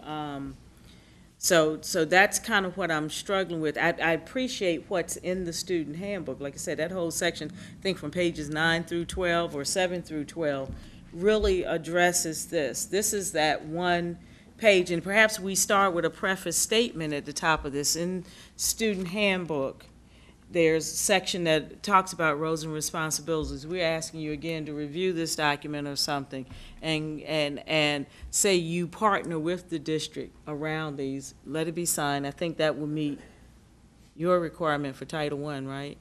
And then that would be my suggestion for how we implement it. And see how it works the first time, and then if we need to tweak it, we can come back for tweaking. That's comfortable. I just, since we're in the sausage making, something that Dr. Robinson said in terms of the Jeter family example, what if we turn this into part of our family engagement toolkit, so that rather than trying to figure out how we do all this alignment with Title I and the state law and so forth, if it's something in the Jeter family model that, we often, I guess I know I hear from parents all the time, is there some tool I could use or something I could have to help lay out something with my children around XYZ? Is this something where we create this family engagement toolkit and this becomes a tool in the toolbox that if a family wanted to be able to do something like with the Jeter family, or if a school wanted to have something additional that they could build upon on top of what we already have there, then it becomes this tool. And there may be other tools that we'll come up with later that we could add into this toolbox that then becomes available to families, to churches, to organizations that we're working with, whatever, as just as an additional tool in the toolbox.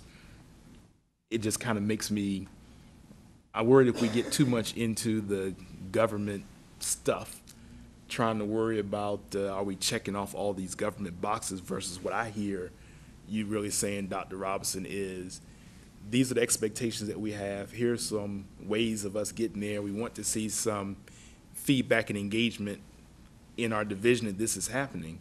But more importantly, here's something that you can use with your children, or something you can use between the parent and the family, the parent, the family, and the child around advancing these engagement goals and accountability that we're talking about. So maybe that's an approach for us to consider rather than trying to codify something that, at the end of the day, just like, I signed it all the time. Didn't necessarily mean that, I read every page even though you're supposed to, but the main thing you make sure you do is you signed it. And then once you sign it, there is that accountability piece that comes into play. But signing a document is far different than actually sitting down with your child and with your family and talking about, what we're trying to achieve. So I throw that out there for consideration as well. And maybe I apologize for the sausage making. No, I'm glad. No, but I like that approach, giving parents more tools, and giving our principals and our teachers the support how to engage those tools. So maybe what we can do, I think it's been a good discussion. I think the work is done. I'm glad we did the compact. I think the research has been helpful. We have the engagement policy. So maybe the committee has heard some additional thoughts, and you all can come back, with recommendation. I think we really need a good recommendation for us to take some action. And hopefully we didn't add too much busy work. Yeah, but it's all good. We'll get it out to you next year. No. We'll we set the goal. We said we've been clear about family and community engagement. So I don't think there's any question about that. I think it always boils down to the how, and how do you do it in a way that passes any legal scrutiny, but at the same time, you don't lose sight of the end game, which is really just to try to have more positive engagement and accountability for everybody that's involved in the educational outcome for children. Sure. We'll put our thinking caps on and make some recommendations to the committee and then go from there. Very appreciative. I know this is extra work with a very busy schedule, but I think the why behind it is absolutely critical. And like I said earlier, I hear from parents all the time. Any of us that goes to any meeting, at some point in time, somebody's going to raise their hand and say, well, what do you do to make sure that all parents are engaged with their children? And so I don't think there's any, I think we're right to try to figure out ways of supporting that end game. So anything else from the policy committee at this point? As you mentioned earlier, we will have the revisions to the suicide prevention and post-prevention policy for your review at the October 4th work session, as well as additional VSBA recommendations. And even though we'll talk about this next week, is there, if anyone has any additional policies that that you want to be considered, just a reminder, feel free to send those in, and we'll send it through the process. So, just want to put that out there again. All right, thank you, Dr. Birdsong, and members of the Policy Committee. Next up, we have a report from Human Resources, Dr. Boone. Mr. Billups is coming. We just simply wanted to, the board had asked us, as we go through the school opening, where we were staffing, what are some opportunities and how we're addressing it. So we've, Mr. Billups has put together a very brief snapshot of where we are, and he'll walk the board through it and provide some valuable information. Thank you. Mr. Jordan, school board members, Dr. Boone, good afternoon. I put together some information for you to reflect upon where we are with our staffing as of today. So the first page is basically a summary of the detail that follows this report. So I'd like to just cover that a little bit. What you see is that as of today, we have 47 classroom vacancies, which consist of 38 at the elementary level, 5 at the secondary level, and 4 at the special education level as far as classroom teaching positions go. Now, these positions are comprised of those that fall under the VDOE's top 10 critical shortages for 2017-2018. So it's no big secret. On that list are elementary, K through 5, special education, math, as well as science teachers. Looking at this from the flip side, though, we are glad that as of right now we have over 2,700 signed teacher contracts. So our overall vacancy represents less than 2%, 1.73% of a classroom teacher vacancy. Now, to date, where we are today, we've hired 266 teachers for this year so far. And again, the breakdown shows that specifically 119 of those are at the secondary level, 95 of them are at elementary, and 52 are at the special education levels. And so we'll continue to, as it states, to seek candidates for classroom teaching positions. And we can say, as of right now, we do have experienced long-term substitutes in all of our classrooms as of today.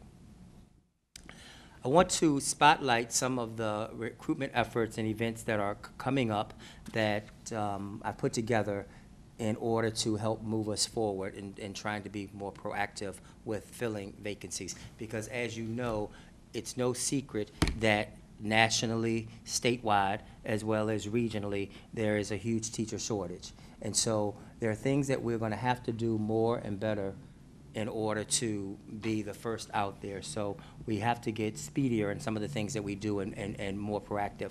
One of the things that I'm partnering with is Intercom Norfolk. This is an extensive radio feed to access that market. And because what I found was that we did 3 job fairs in the month of August, and they were like marathon job fairs, and we were actually quite successful. And so if we could be that successful with late job fairs in August, then what this tells me is that with proper planning and being able to orchestrate this, we are successful in this market, what I've seen, with doing our own job fairs.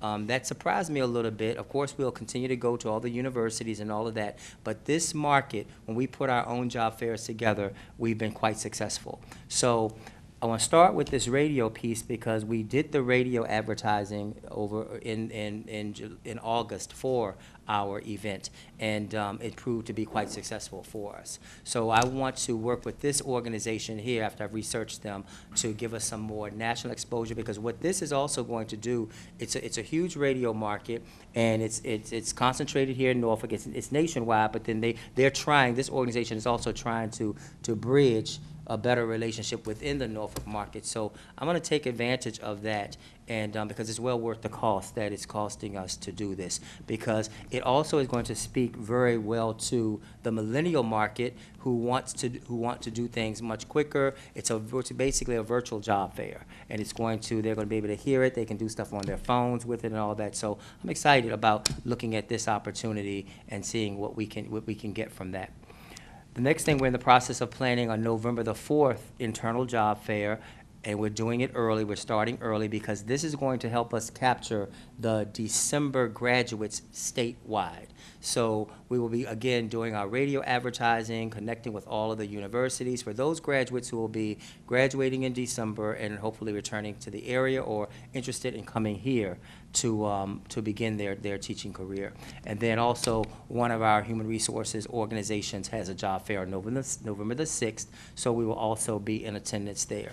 So these are our fall events that we're looking at doing in order to begin preparing for not only the rest of this year, but going forward to be a little bit more proactive. One other thing that I don't have listed there that is really, really important is that the VDOE has recognized through the General Assembly that it's quite difficult to come to Virginia to reciprocate your license. Virginia is not an easy state to have a license reciprocated. For example, we often interview people in North Carolina because it's so close who want to come here, but they have to have taught on their license in North Carolina for 3 years to avoid coming here and not having to take any tests. And Virginia requires quite a few tests. And of course, you have to pass the test as well as they're expensive. So what has happened is the VDOE has been commissioned by the General Assembly to put together a task force to make recommendations as to how we in Virginia can make the reciprocating process easier. So I'm proud to say that I was tapped for that through the VDOE. They contacted me to represent this area to give my feedback and my thoughts on that. So that meeting is September the 22nd, and I hope to have some good information because I'm certainly going to be advocating to make the process easier, particularly when I know the number of folks right across there who we've talked to, who we've seen, who just say, I'd like to come because you all pay better, but again, I'm not taking all those tests over again. So looking forward to that. So we do have some things there in the works that I'm really thrilled about as giving us some new opportunities to put ourselves out there. So right behind that, though, you then see the detail. You see all the specifics of where the vacancies actually are located. And it has improved since I spoke with you last, but you'll see I have them in basically the order of how many vacancies exist at the school. So once again, even though there are vacancies there, long-term substitutes are in place in all of those locations. And one thing about the long-term subs, the principals have chosen who they wanted or who they wanted to work with. It wasn't as though we just made them take someone. They get an opportunity to still speak with the person or somebody that they've worked with before. So that's very helpful right there. So overall, as of today, 38 at the elementary level. Right beyond that, secondary, proud to say, really only 5 at the core content areas. You'll see a math, a science, a business, another science at Madison, which is another site, and then a history. So we've done quite well with being able to staff at the secondary level in our core content areas. And then, again, with the special education also, only 4 vacancies exist as we speak today. And then if you flip the page over, you'll see some additional vacancies for other types of positions that are not necessarily the teacher of record. So therefore, I have segregated those out. Reading specialist, math specialist, Title I teachers, formerly the interventionist, media specialist, a school counselor, a gifted teacher, and a practical nursing instructor. So we are working diligently to fill, these positions, and they all are advertised out there, but they're very difficult to fill types of positions. I'll take any questions. Thank you, Mr. Billups. Questions, comments? So Dr. Boone, I guess as I look at the elementary school vacancies, and all the schools with the exception of one who have two or more are either in our denied or under consideration with the state as far as accreditation is concerned. Thoughts on that, and actions that you all are looking at or that we may need to consider in the future? Or we talk about as a board all the time about stability and turnover and so forth, so that's just a obvious thing that.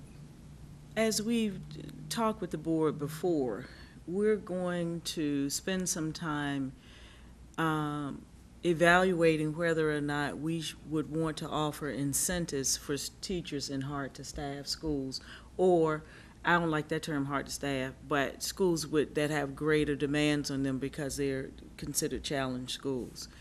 And so we're gonna look at that. Obviously, we don't want to see any vacancies here, but the numbers are lower than they have been at last year this time in some of those schools. We were really struggling. There's a couple of schools last year, we had entire grade levels that we didn't have when the school year started.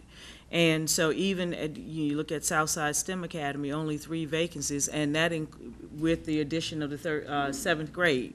So we've done really well in terms of staffing that school. But we're going to look at, what are the opportunities that we need to recommend to the board or discuss with the board to make sure that we fill these vacancies. Of course, the other piece of the equation was the first part of the conversation, where there are true shortages across the state. In addressing this, we've seen a number of articles and been privy to a number of conversations around the state now recognizing this isn't just a problem in certain places. It's a problem all across the state, and so now how do they become involved with helping us? So this idea of the licensure reciprocity is very important, and I think I don't want to gloss over the fact that Mr. Billups has been tapped to be part of that statewide committee to look at this, because again, now Norfolk is having a true seat at the table on significant issues, and we can talk about our data. We're respected to be at the table, and Mr. Billups is going to do something with the national cohort in terms of recruitment practices and what happens with what's going on. And so we're trying to not hold ourselves to where we have been to how we recruit and incentivize, but we're going to really look very closely at the potential need for incentivizing. And that's both whether we attract teachers from other schools to serve in these schools, or whether we're looking for attracting people to come into the district. I think as we consider our legislative priorities, we should consider the teacher shortage as something we focus on. And I know now it's becoming truly a state issue, not just a pocket of the state. That's right. And so perhaps what we do when we discuss that probably next week and the week thereafter, when we review our legislative priorities, we thoughtfully put something in our priorities that asks the state to help a solution that can help all, but here's hard data that shows why it's a priority for us. Dr. The Robinson. question would be that, is that a legislative issue, or is that Could just be a funding, or it could be an SOL funding issue, unfunded That's mandate. okay. I think it has multiple levels. Multiple, right. Funding is one. And you know the challenge we face this year. If you were a school district that could not make up the state's portion of the mid-year 2% increase, some school districts then lost that money after contracts had been awarded. So the state has got to commit to its share of funding of positions that are in the SOQ, and not just continue to take positions out of SOQ in order to avoid funding them. And so that's one piece. The licensure, the reciprocity, we have, in our area, it's important because we have a number of military-connected families who come into the area, and you have educators in those families, but what it takes to become licensed in Virginia is cumbersome. And then you think about, by the time they get there, they could be in a different duty station. Orders are shifting, and so you know, we think about the interstate compact that we have for registering students for schools and serving students, but yet I don't think we've thought about the interstate compact type piece as it relates to licensure. So that's what makes it important for us to add that voice because of the huge military connection. And the third piece deals with the intensity of the expectations, and sometimes what we talked about earlier, what are the additional requirements for teachers in priority or focus schools. Hopefully, as a district, we've begun to rein that in, you know, starting with the lesson plan, which impacted everybody. That was our response. And how do we do some of the things that make us attractive to teachers, even as we have challenged schools. So all of that makes it a very appropriate legislative item for Norfolk, because we cut across all the layers. Basine?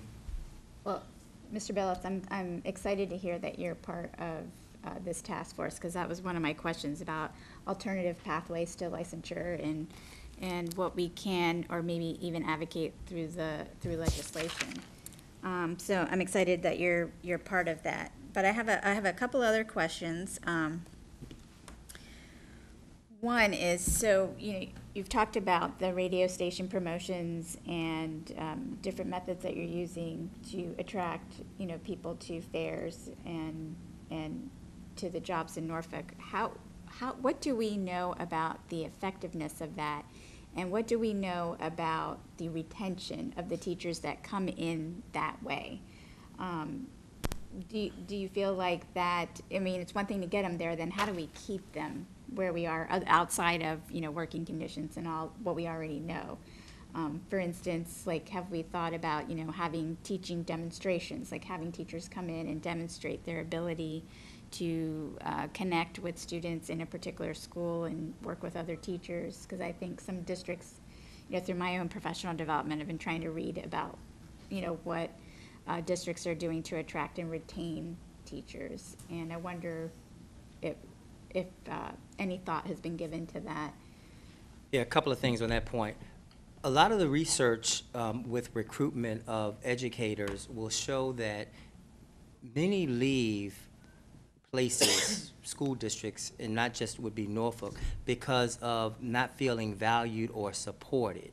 That's really what you hear most often. Now, certainly some will follow, $500 more here or $600 more there, from one year to the next. But often you hear about more people feeling as though I didn't feel appreciated, I didn't feel valued, I didn't feel supported. So our efforts would be mostly concentrated more on how do you go about making a new teacher who's afraid, who's scared, feel that they're part of something bigger than who they are. So that's what would be a focus there. Another part that has been an issue I see here in Norfolk, as it has been in other places, is that our immediacy to candidates. We have been recruiting in a method that is slower than where the market has gone. Our folks that we're looking at, grew up with technology and speed and wanting it. Districts like Norfolk, who had more of the personal touch, where you're literally meeting with every person, you're handling every application by paper, you lose a lot of time now in doing that. And so what we're exploring now is another recruit and hire technological means that will place candidates in front of principals much sooner than they've ever been there before. And principals will be very active and involved and engaged in being able to review applications very quickly, contacting us quickly, communicating with us very quickly, because basically we're looking at a system that is going to be pretty much 24/7. If they want to review applications 2 or 3 or 4 o'clock in the morning, then they will have the access to do that. So that's different, and it's going to put a lot of that responsibility on the principal. But what I see here is I think that our principals here will engage with that, and we'll see that as a true opportunity. So I'm looking forward to that as we, Dr. Boone and the rest of the district leadership team, I'm setting up a meeting to explore that with a company that's very successful in promoting that level of recruiting. and links to a tool we already use. so. Right. Okay. A couple others. So these schools that we have a greater number of long-term subs, are there additional resources, specialists, or anything that's assigned to them to make it a little bit easier to,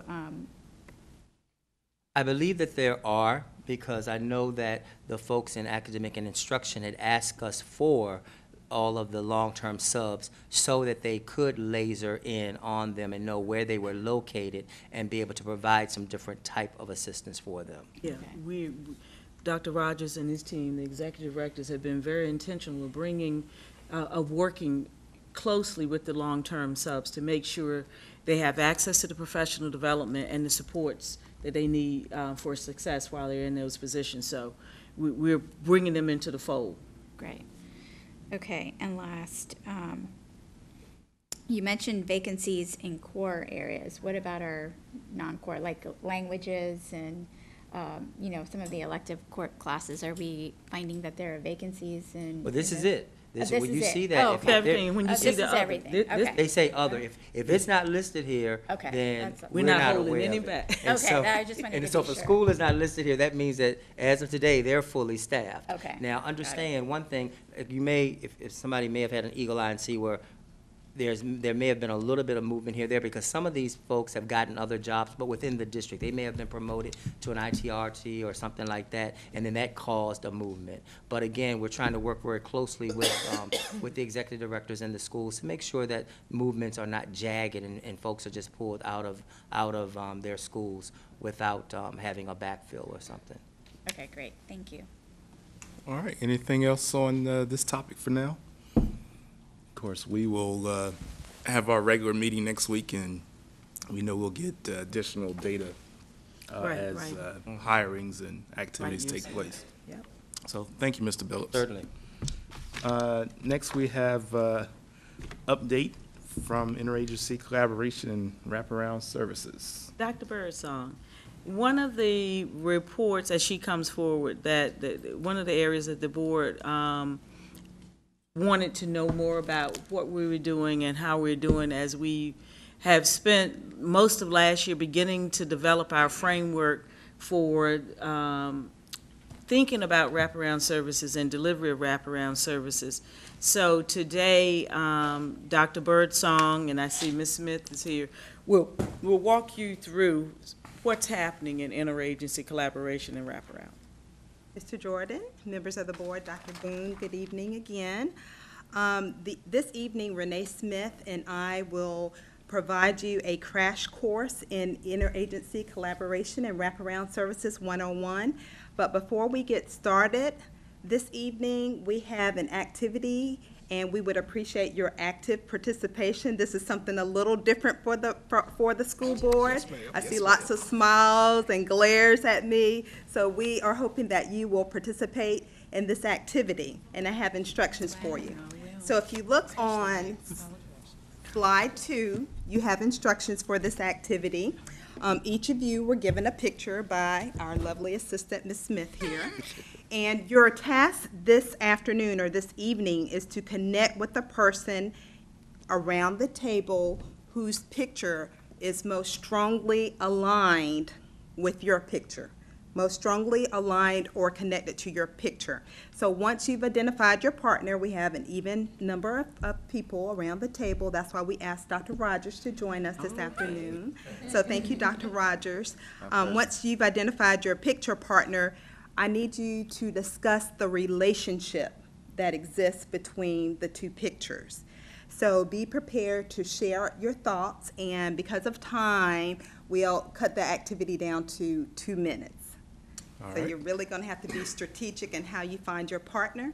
So Ms. Banks, do you mind giving us 2 minutes on the clock? Oh, man. Okay, you may get started. Dennis Rodman. Somebody have an athlete, What's charter basketball. school?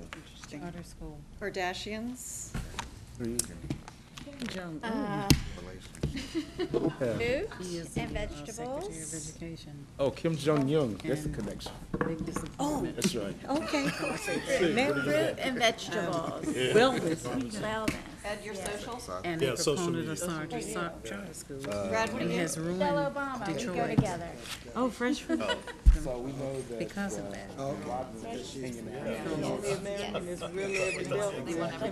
Yeah. They said she has totally, not sure whatever happened, in fact, the two of them hung out. Doesn't seem to change anything in the country.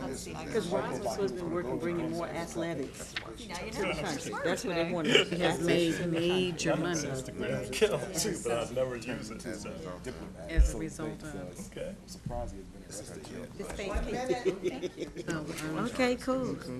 So it was He is establishing that continually looking at relationship. reducing The relationship funding exists for between two public pictures. educations and Because he's been encouraging able, I know what the other piece is now. Think about opportunities for Rapid. charter schools He's been around able the to nation. establish a relationship that most of the world hasn't. I had to put it in context. Yeah. of Rapid. I mean, but, Well, yeah. it was legal to travel until they So, stopped it you recently. just have to Yeah. watch your, Yes, come focus on other things. She is just having a good time. If any. Building a relationship is one thing, producing outcomes. There we go, we got it. So what do I want to do? I want to put in front of firing squad? Yeah, that was a, That's pretty, you know, that's a pretty calm. it is. It's not out there. I guess that's not what we should Not say. in the huh? wedding dress. 10 seconds. Okay to think it, that's for sure. Because it's not helpful. No. So, in terms of wraparound services, I would say that she's reducing Thank them you, thank you, drastically. thank you. Okay, so let's take a moment to debrief this activity. So I would like you to consider the questions that are posed on slide number 3. So I want you to think about what process you use to select your final picture partner, the relationship that exists between your picture and your partner's picture, and before we go on to the third question, I'd like for you to share just briefly what your picture is without telling us about your partner. So we'll start with Dr. Robinson, if you don't mind. So he wants to tell us what the, Just your picture, just only your picture. Your picture. Yeah, Yeah. what share your process- picture with the group. okay. There's my picture.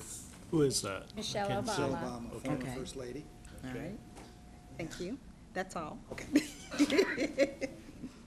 Okay, I have fresh fruit and vegetables. Okay. I have social media, Facebook, Twitter, and Instagram. Dr. Boone, I have Kim Jong-un, the leader of North Korea. right? Mr. Jordan? I have Dennis Rodman. I will not editorialize beyond that. Former NBA player. Former NBA That's player. right. The Kardashian family photo.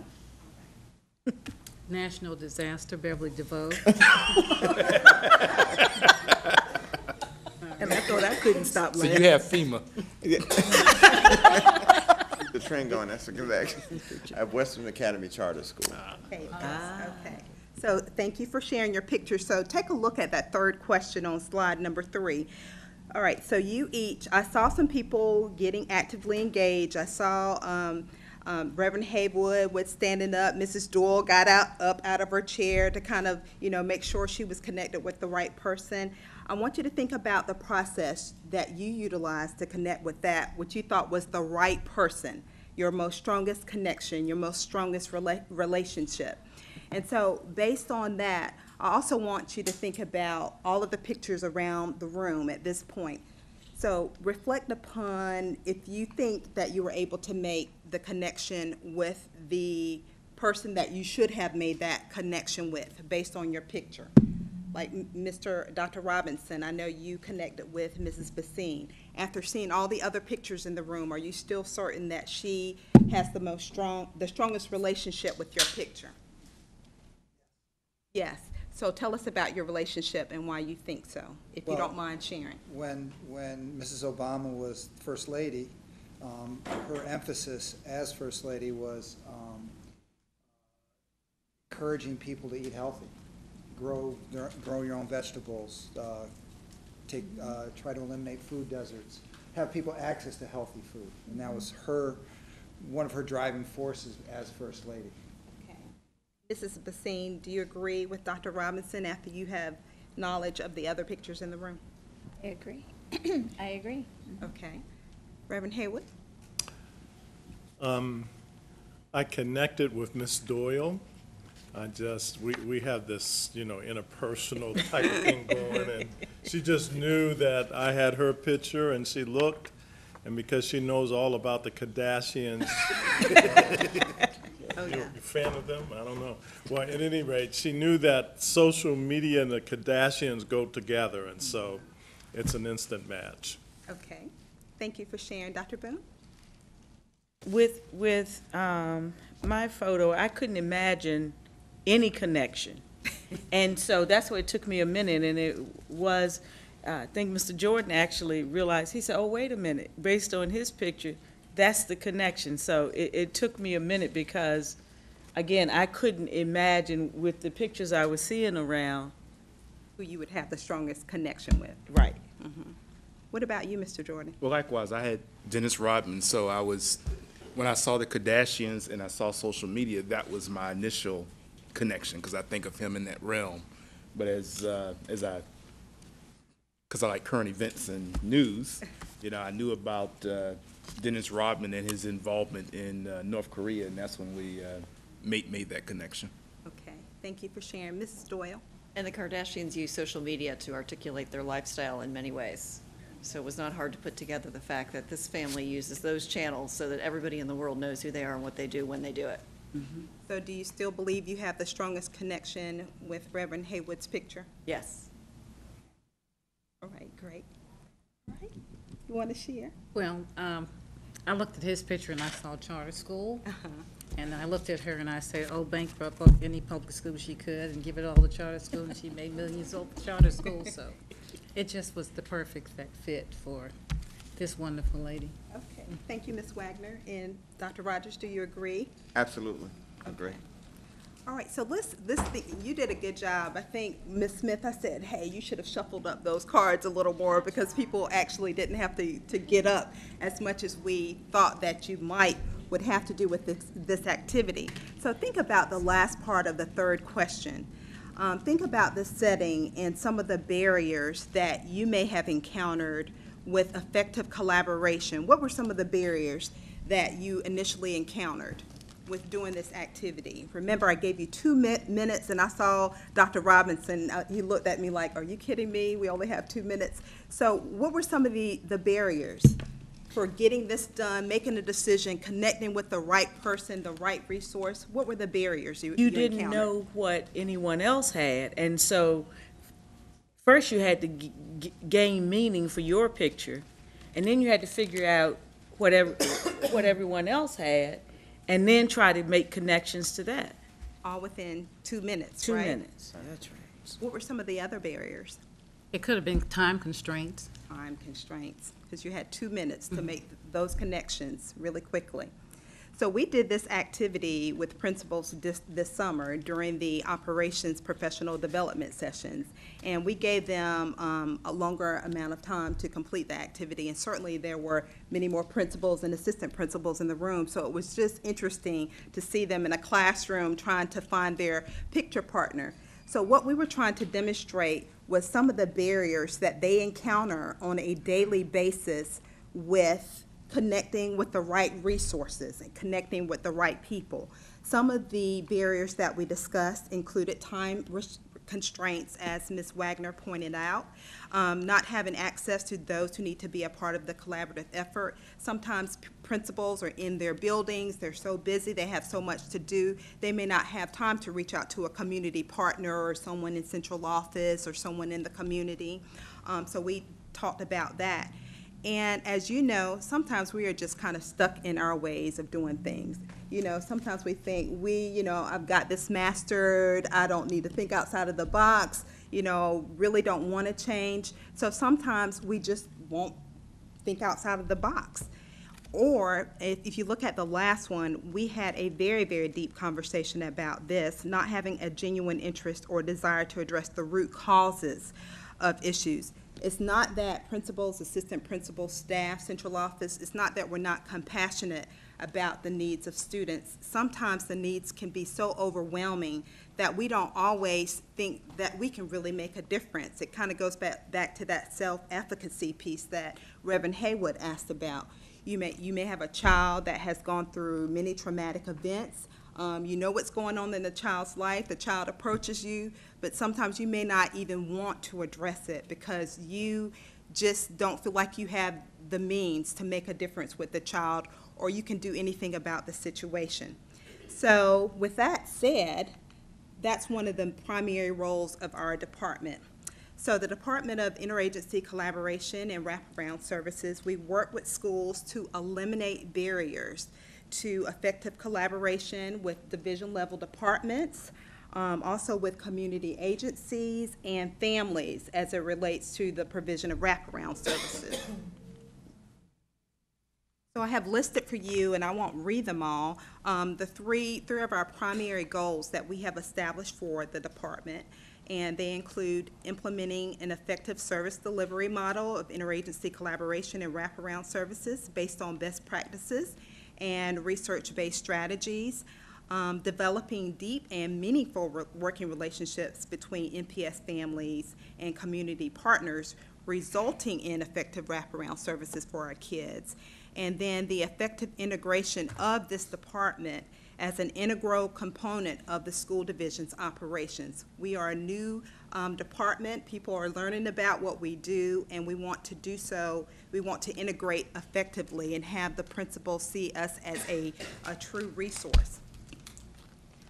So in thinking about wraparound, and I said this to Dr. Boone this summer during our retreat. So when Dr. Boone, first told me that, this is something that she really wanted me to focus on for the year, really I was thinking wraparound, what in the world is that? I mean, what does she mean? I bet everyone around this table has a different definition of wraparound. And as we have gone to different conferences, different professional development trainings, opportunities throughout the state and in other states, every school division has a different definition of wraparound. So for the purposes of NPS, we have defined it as supports and services that focus upon eliminating the academic and non-academic barriers that impede students' ability to fulfill their educational potential. That's how we are defining it. So you may be thinking, why wraparound? And, should we really consider this? Is this something important and meaningful that's going to make a difference for schools, for principals, for students, for families, and communities? So I want to share a very brief story. I could really do a presentation on Joseph Brown myself, but I want to highlight his story with Norfolk Public Schools and to illustrate to you that wraparound does work. So Joseph was a student at Azalea Gardens Middle School when I was principal. He came in as a very shy 6th grade student, very bright, had a passion for learning, and wanted to do well. Well, and Joseph, by the way, knows that I'm telling this story today. And so we realized early on that there were some things that perhaps that the school could do a better job, the school division, with supporting his needs and the needs of his family. So we immediately, we brought Joseph's family in to say, we've noticed some things. Can you talk to us about Joseph? Can you talk to us about you? Tell us about you and what your needs may be. So we were able to establish a very strong relationship with this student and his parents. And based upon that, Joseph was very successful in middle school. He was a very gifted student. He did well academically. He did well out in the community, and he just really thrived. He was accepted into the IB program at Granby High School, and he did a wonderful job in the program. In fact, during his transition, I'll never forget the conversation that I had with his building principal, Ted Daughtry. I said, Ted, you better take care of my baby. He's coming to you. You need to take real good care of him. So Ted and I kept in contact over the 4 years to talk about Joseph and his needs.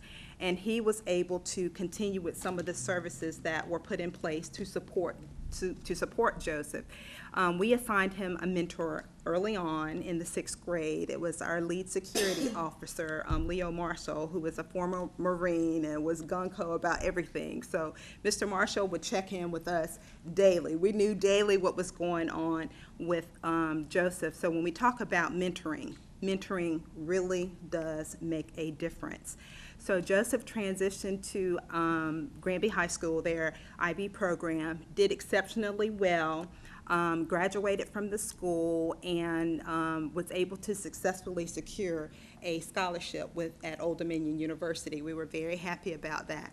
So Joseph decided to study biology. He did an excellent job, and during that time, we were able to recruit him as a substitute teacher with Norfolk Public Schools, because we were trying to, he was trying to figure out what he wanted to do with his life, and teaching was one option that he wanted to explore. So he loved subbing and volunteering, and decided to take another path. He did some research with some professors at Old Dominion. It was published. They were very proud of him, so he decided to stay in school and not come out and secure a job right away. But while he's been in graduate school, he was offered a full-time position at Old Dominion University. He's doing quite well. He put in a bid on a home this summer, and he shared with me he will be the first homeowner in his family. And so he's still going through the process right now. In fact, I sent him a text this morning, where are we with the process? And he said, we're still, working out the appraisal and the loan approval, but I feel confident everything's going to happen. So this wraparound work, and I know I didn't give you the intimate details of the situation, believe me, it does. And it will be a great, great focus for the work with our children in schools. So that's Joseph's story. So again, in thinking about wraparound, again, there are so many things that we could do, but we have, based upon our research, have decided to focus in on the 5 areas on this slide to include safety, medical, social, emotional, behavioral functioning, academic functioning, cultural community functioning, and family functioning. And in each of these areas, I have given you specific examples of what this department will focus on the next 2 slides. And I won't read all of that to you, but you see examples under each. Some other things that you already know in terms of the work of the department: we also support our military children and families through various strategies. And perfect timing for supporting the school division's legislative affairs, as well as the school board's policy review and development. On this page, I'd like to share with you our process for students who are referred to our department for supports and services. We developed this form.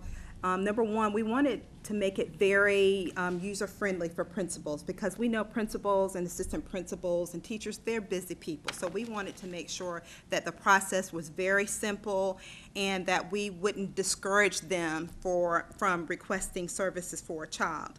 So they provide us basic information about the child: if they're military connected, a child with a disability, are they in a foster home, do they have an incarcerated parent, are they court involved, etc. And then all the school has to do is to check the services that they are requesting for the child in the 5 areas that I previously discussed, and then provide a brief narrative to us about their requests, because we want to have as much information as we can about the child. And then we've also asked them to provide any type of building level interventions that they've already put in place, so we know that what's already in place for the child. The principal signs the form. It's available electronically on our website, and they can scan it and send it to us, and we start working on ensuring that we're able to put the services and supports in place for the children.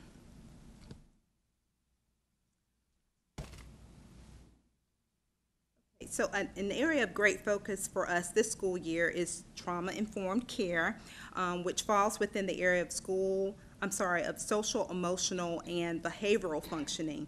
And so based upon our research and building level needs assessments, we are keenly aware that there is a need to provide services and supports to students who have mental health service needs. In addition to the services being provided by our current health providers, mental health providers, we've been able to successfully secure a grant with the UP Center through the United Way to provide training for administrators, teachers, and staff in the area of trauma-informed care. So at this time, I am going to turn it over to Renee Smith, who will provide to you a brief overview of our work to come in the area of trauma-informed care and supporting our students who are dealing with trauma. Ms. Smith? Thank you. Good evening. What I want to do is just kind of go through this. This is a training that the administrators actually got as well. And this is just a brief overview, okay? So we want to define trauma for the administrators, and it's any event that brings up that physiological response, right? The fight, flight, freeze, or flop is the new one. So, you know, people who see blood and pass out, like they're a flopper, okay? And so what we want to do is to highlight that many of our children may have experienced this. The other piece of it that's really important is that it's very individualized. And so I'll give the example. 2 years ago, my house burned down, and some of you guys know I have a 20-year-old foster daughter who's you'll learn more about, and she does know I'm talking about her. I just can't use her picture. And so we were both at the house when it happened anyway, so we get out and stuff, and she looks at me, and she goes, "It's okay, Miss Renee, I'm used to trauma." And I said, "I'm not," right? Because for me, I saw everything I worked for go away. What she saw was something that could be rebuilt, because the things that have happened to her, that wasn't the alignment for her, right? So it's very individualized. So we have dealt with that experience very differently over the last 2 years, okay? And so that's just an example. So we know that trauma can really build a barrier for some kids. It's very, very difficult at times for them to concentrate and be at school, because think about that physiological response that's always there, right? They kind of operate at a higher frequency, so to speak. And so we have to try to get through that to make sure that they can access the curriculum and be able to be in their chair and learn, okay? So I did show some troubling images. This is a real image of the difference between a brain of a 3-year-old who's been in a quote-unquote normal environment and one that has grown up in extreme neglect. There's obvious differences, okay? The next one is a brain scan. It's of a Romanian orphan. You know, most of the research we have when it comes to trauma and brain research is from other countries, because very few people in our country are going to say, "Yes, please scan my child's brain," right? It's a little bit different, but we have concentrated populations in other parts of the world. And so what you see is actual like black holes. And in those black holes, that's the part of the brain that controls impulsivity, their ability to regulate emotion and those types of things, which have a direct impact on their ability to learn. And this research comes from the ACE study. It was done in like 1994. Those of us from the mental health field have been aware of this, and the medical field have been aware of this, but it's been kind of slow, a little bit slower to get into the education system. And what it was is they went out, and originally the design was to compare traumatic events with like long-term health issues. So cholesterol, high blood pressure, those types of things. And when they got the findings, they were like, holy cow, right? Look at the numbers. So this is not something that is uncommon. And so what are we going to do? And so then that study picked up more of the trauma-based and those types of things as they kind of move forward. And so if you want to nerd out on it like I do and look at all the statistics and stuff, it's easily found, but it does have an impact on some of our kids.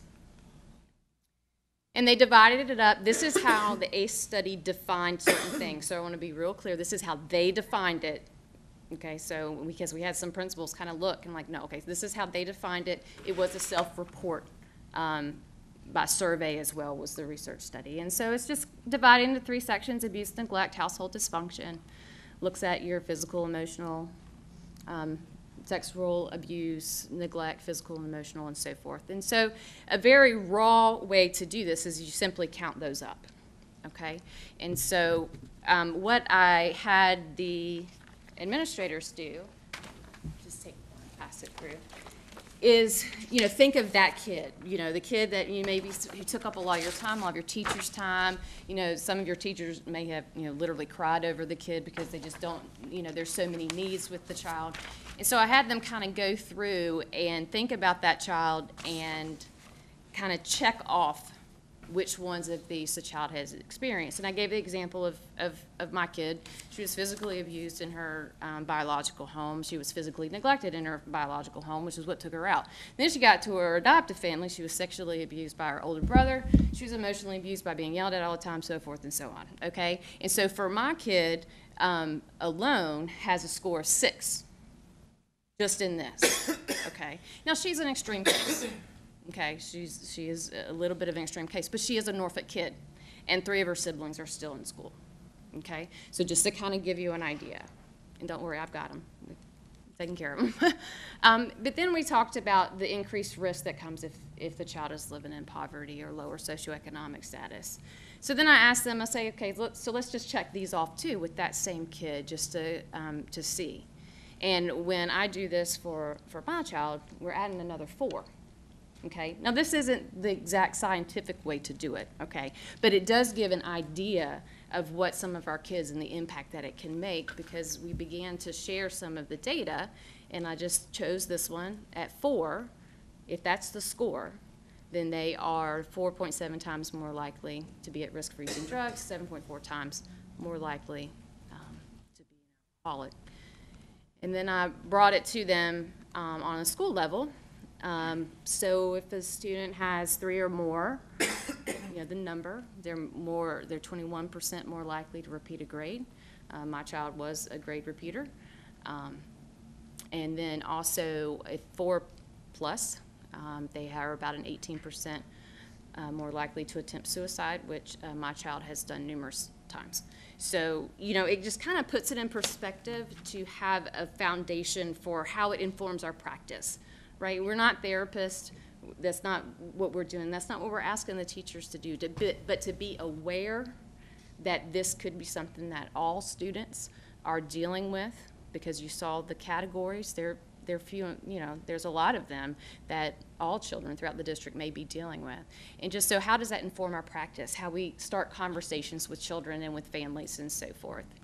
And so really the whole point is that we switch our language from what's wrong with you to actually what happened to you, so that we can engage in that conversation.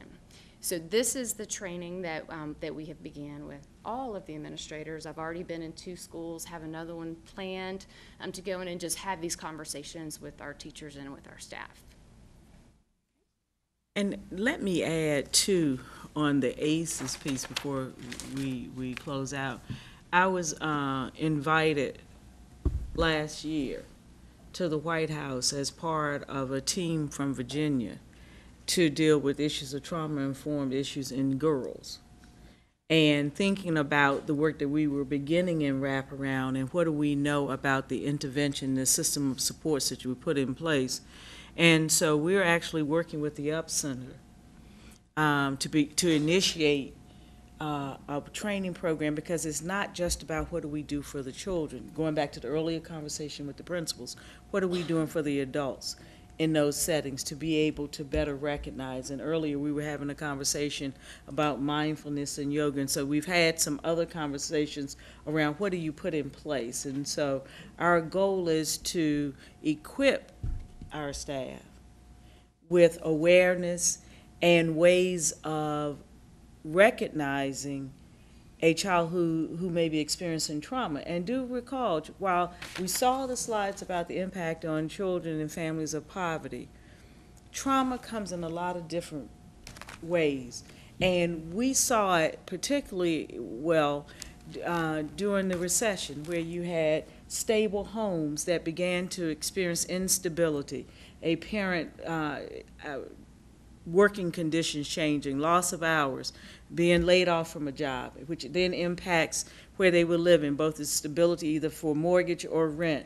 And then we saw some of those divisions, and those were children we didn't normally think about because, we put these glass ceilings and these frames on students.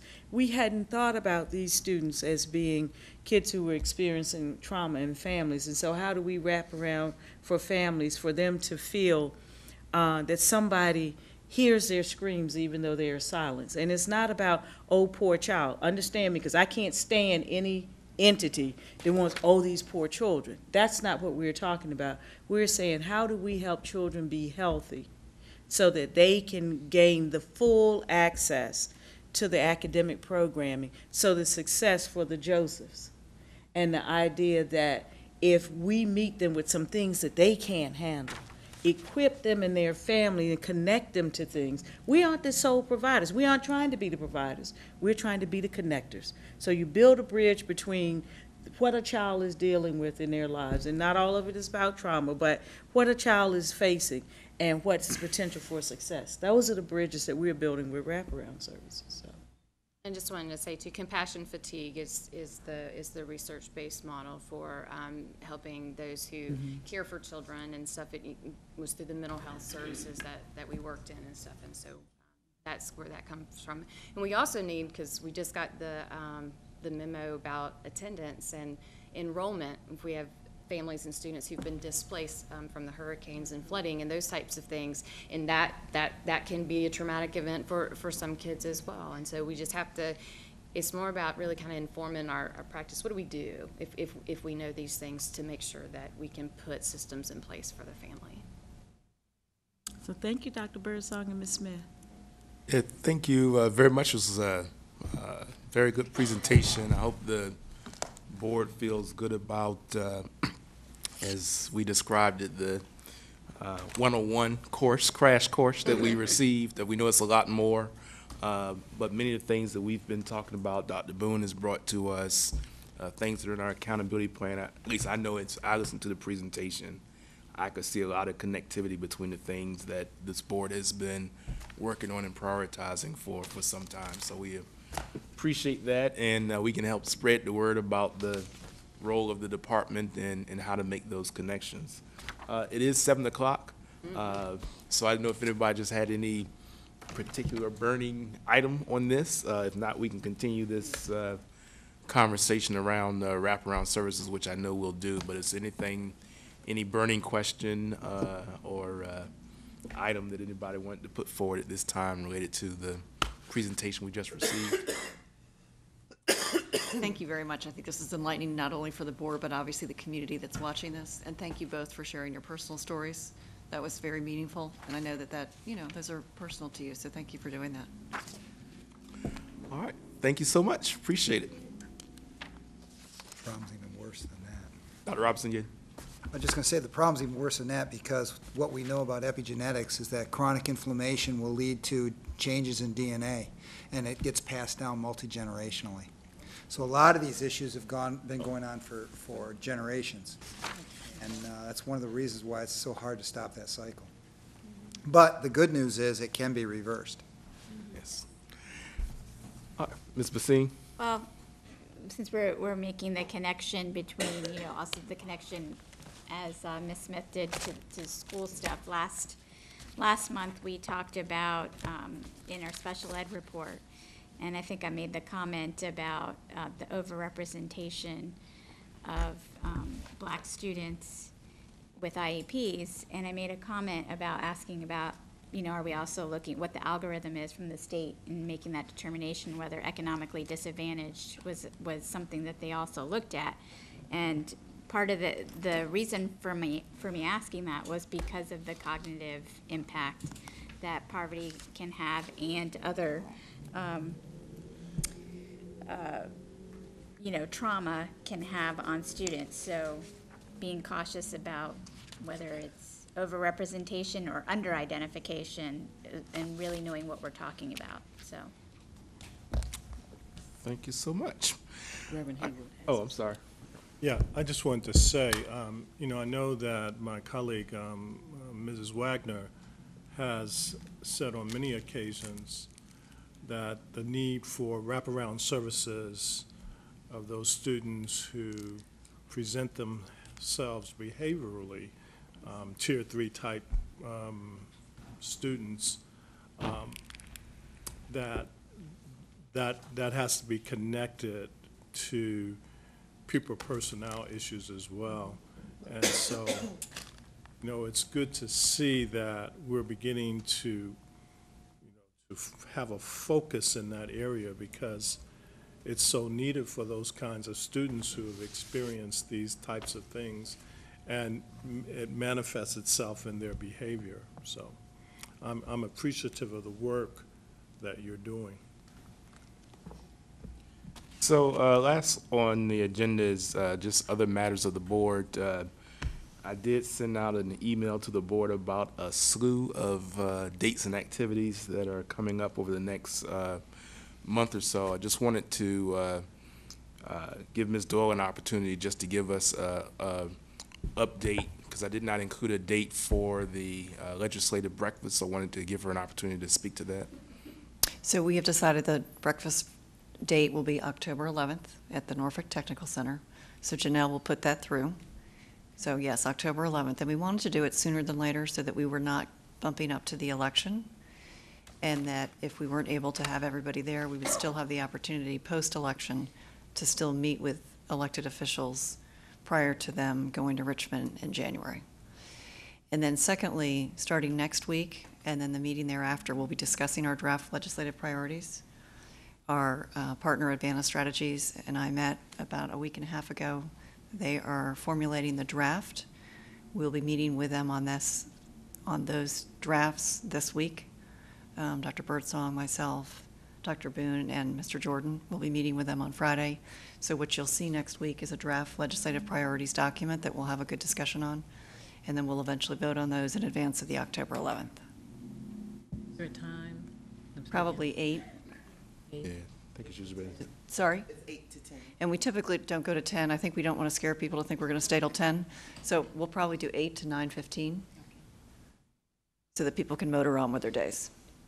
And again, our wonderful students will provide a fabulous breakfast, and they will show off their culinary expertise. And we will send those invitations out early next week. Also, I just wanted to mention, I know Dr. Gabriel is watching, but she's not present with us today because we know she gave birth. So just wanted, we haven't had a chance to really congratulate her on the birth of her son. But she's active, engaged when she's not dealing with sleep deprivation. So I know everyone has reached out to her, but we'll be glad to see her when she's able to come back and be actively engaged at the table again. But I just want to acknowledge that. Also, as part of the email that I sent, there's still some dates that are to be determined. I mentioned the goal of having joint meetings with City Council. I gave you a kind of a month time frame. We'll continue to work with them on a specific date, so we'll have those forthcoming.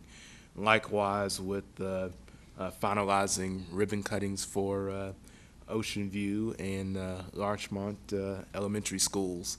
So we know it's always busy time, school coming back, October, November, conferences and other things that we'll be attending. So I just wanted to make sure everybody was aware of those dates, and please pay attention to calendar entries that'll be coming from Ms. Banks. And if there are other activities that you're involved in that you want to make sure that the full board is aware of, just let us know. I know a lot of us are out there doing different meetings and get different invitations to things, but we can talk about that later and send those via email. It's 12 after. Anything from any other board members as far as importance matters of the board at this time? With that, Dr. Boone, any final comments on the accreditation, the scores, and all the other things that we've talked about today?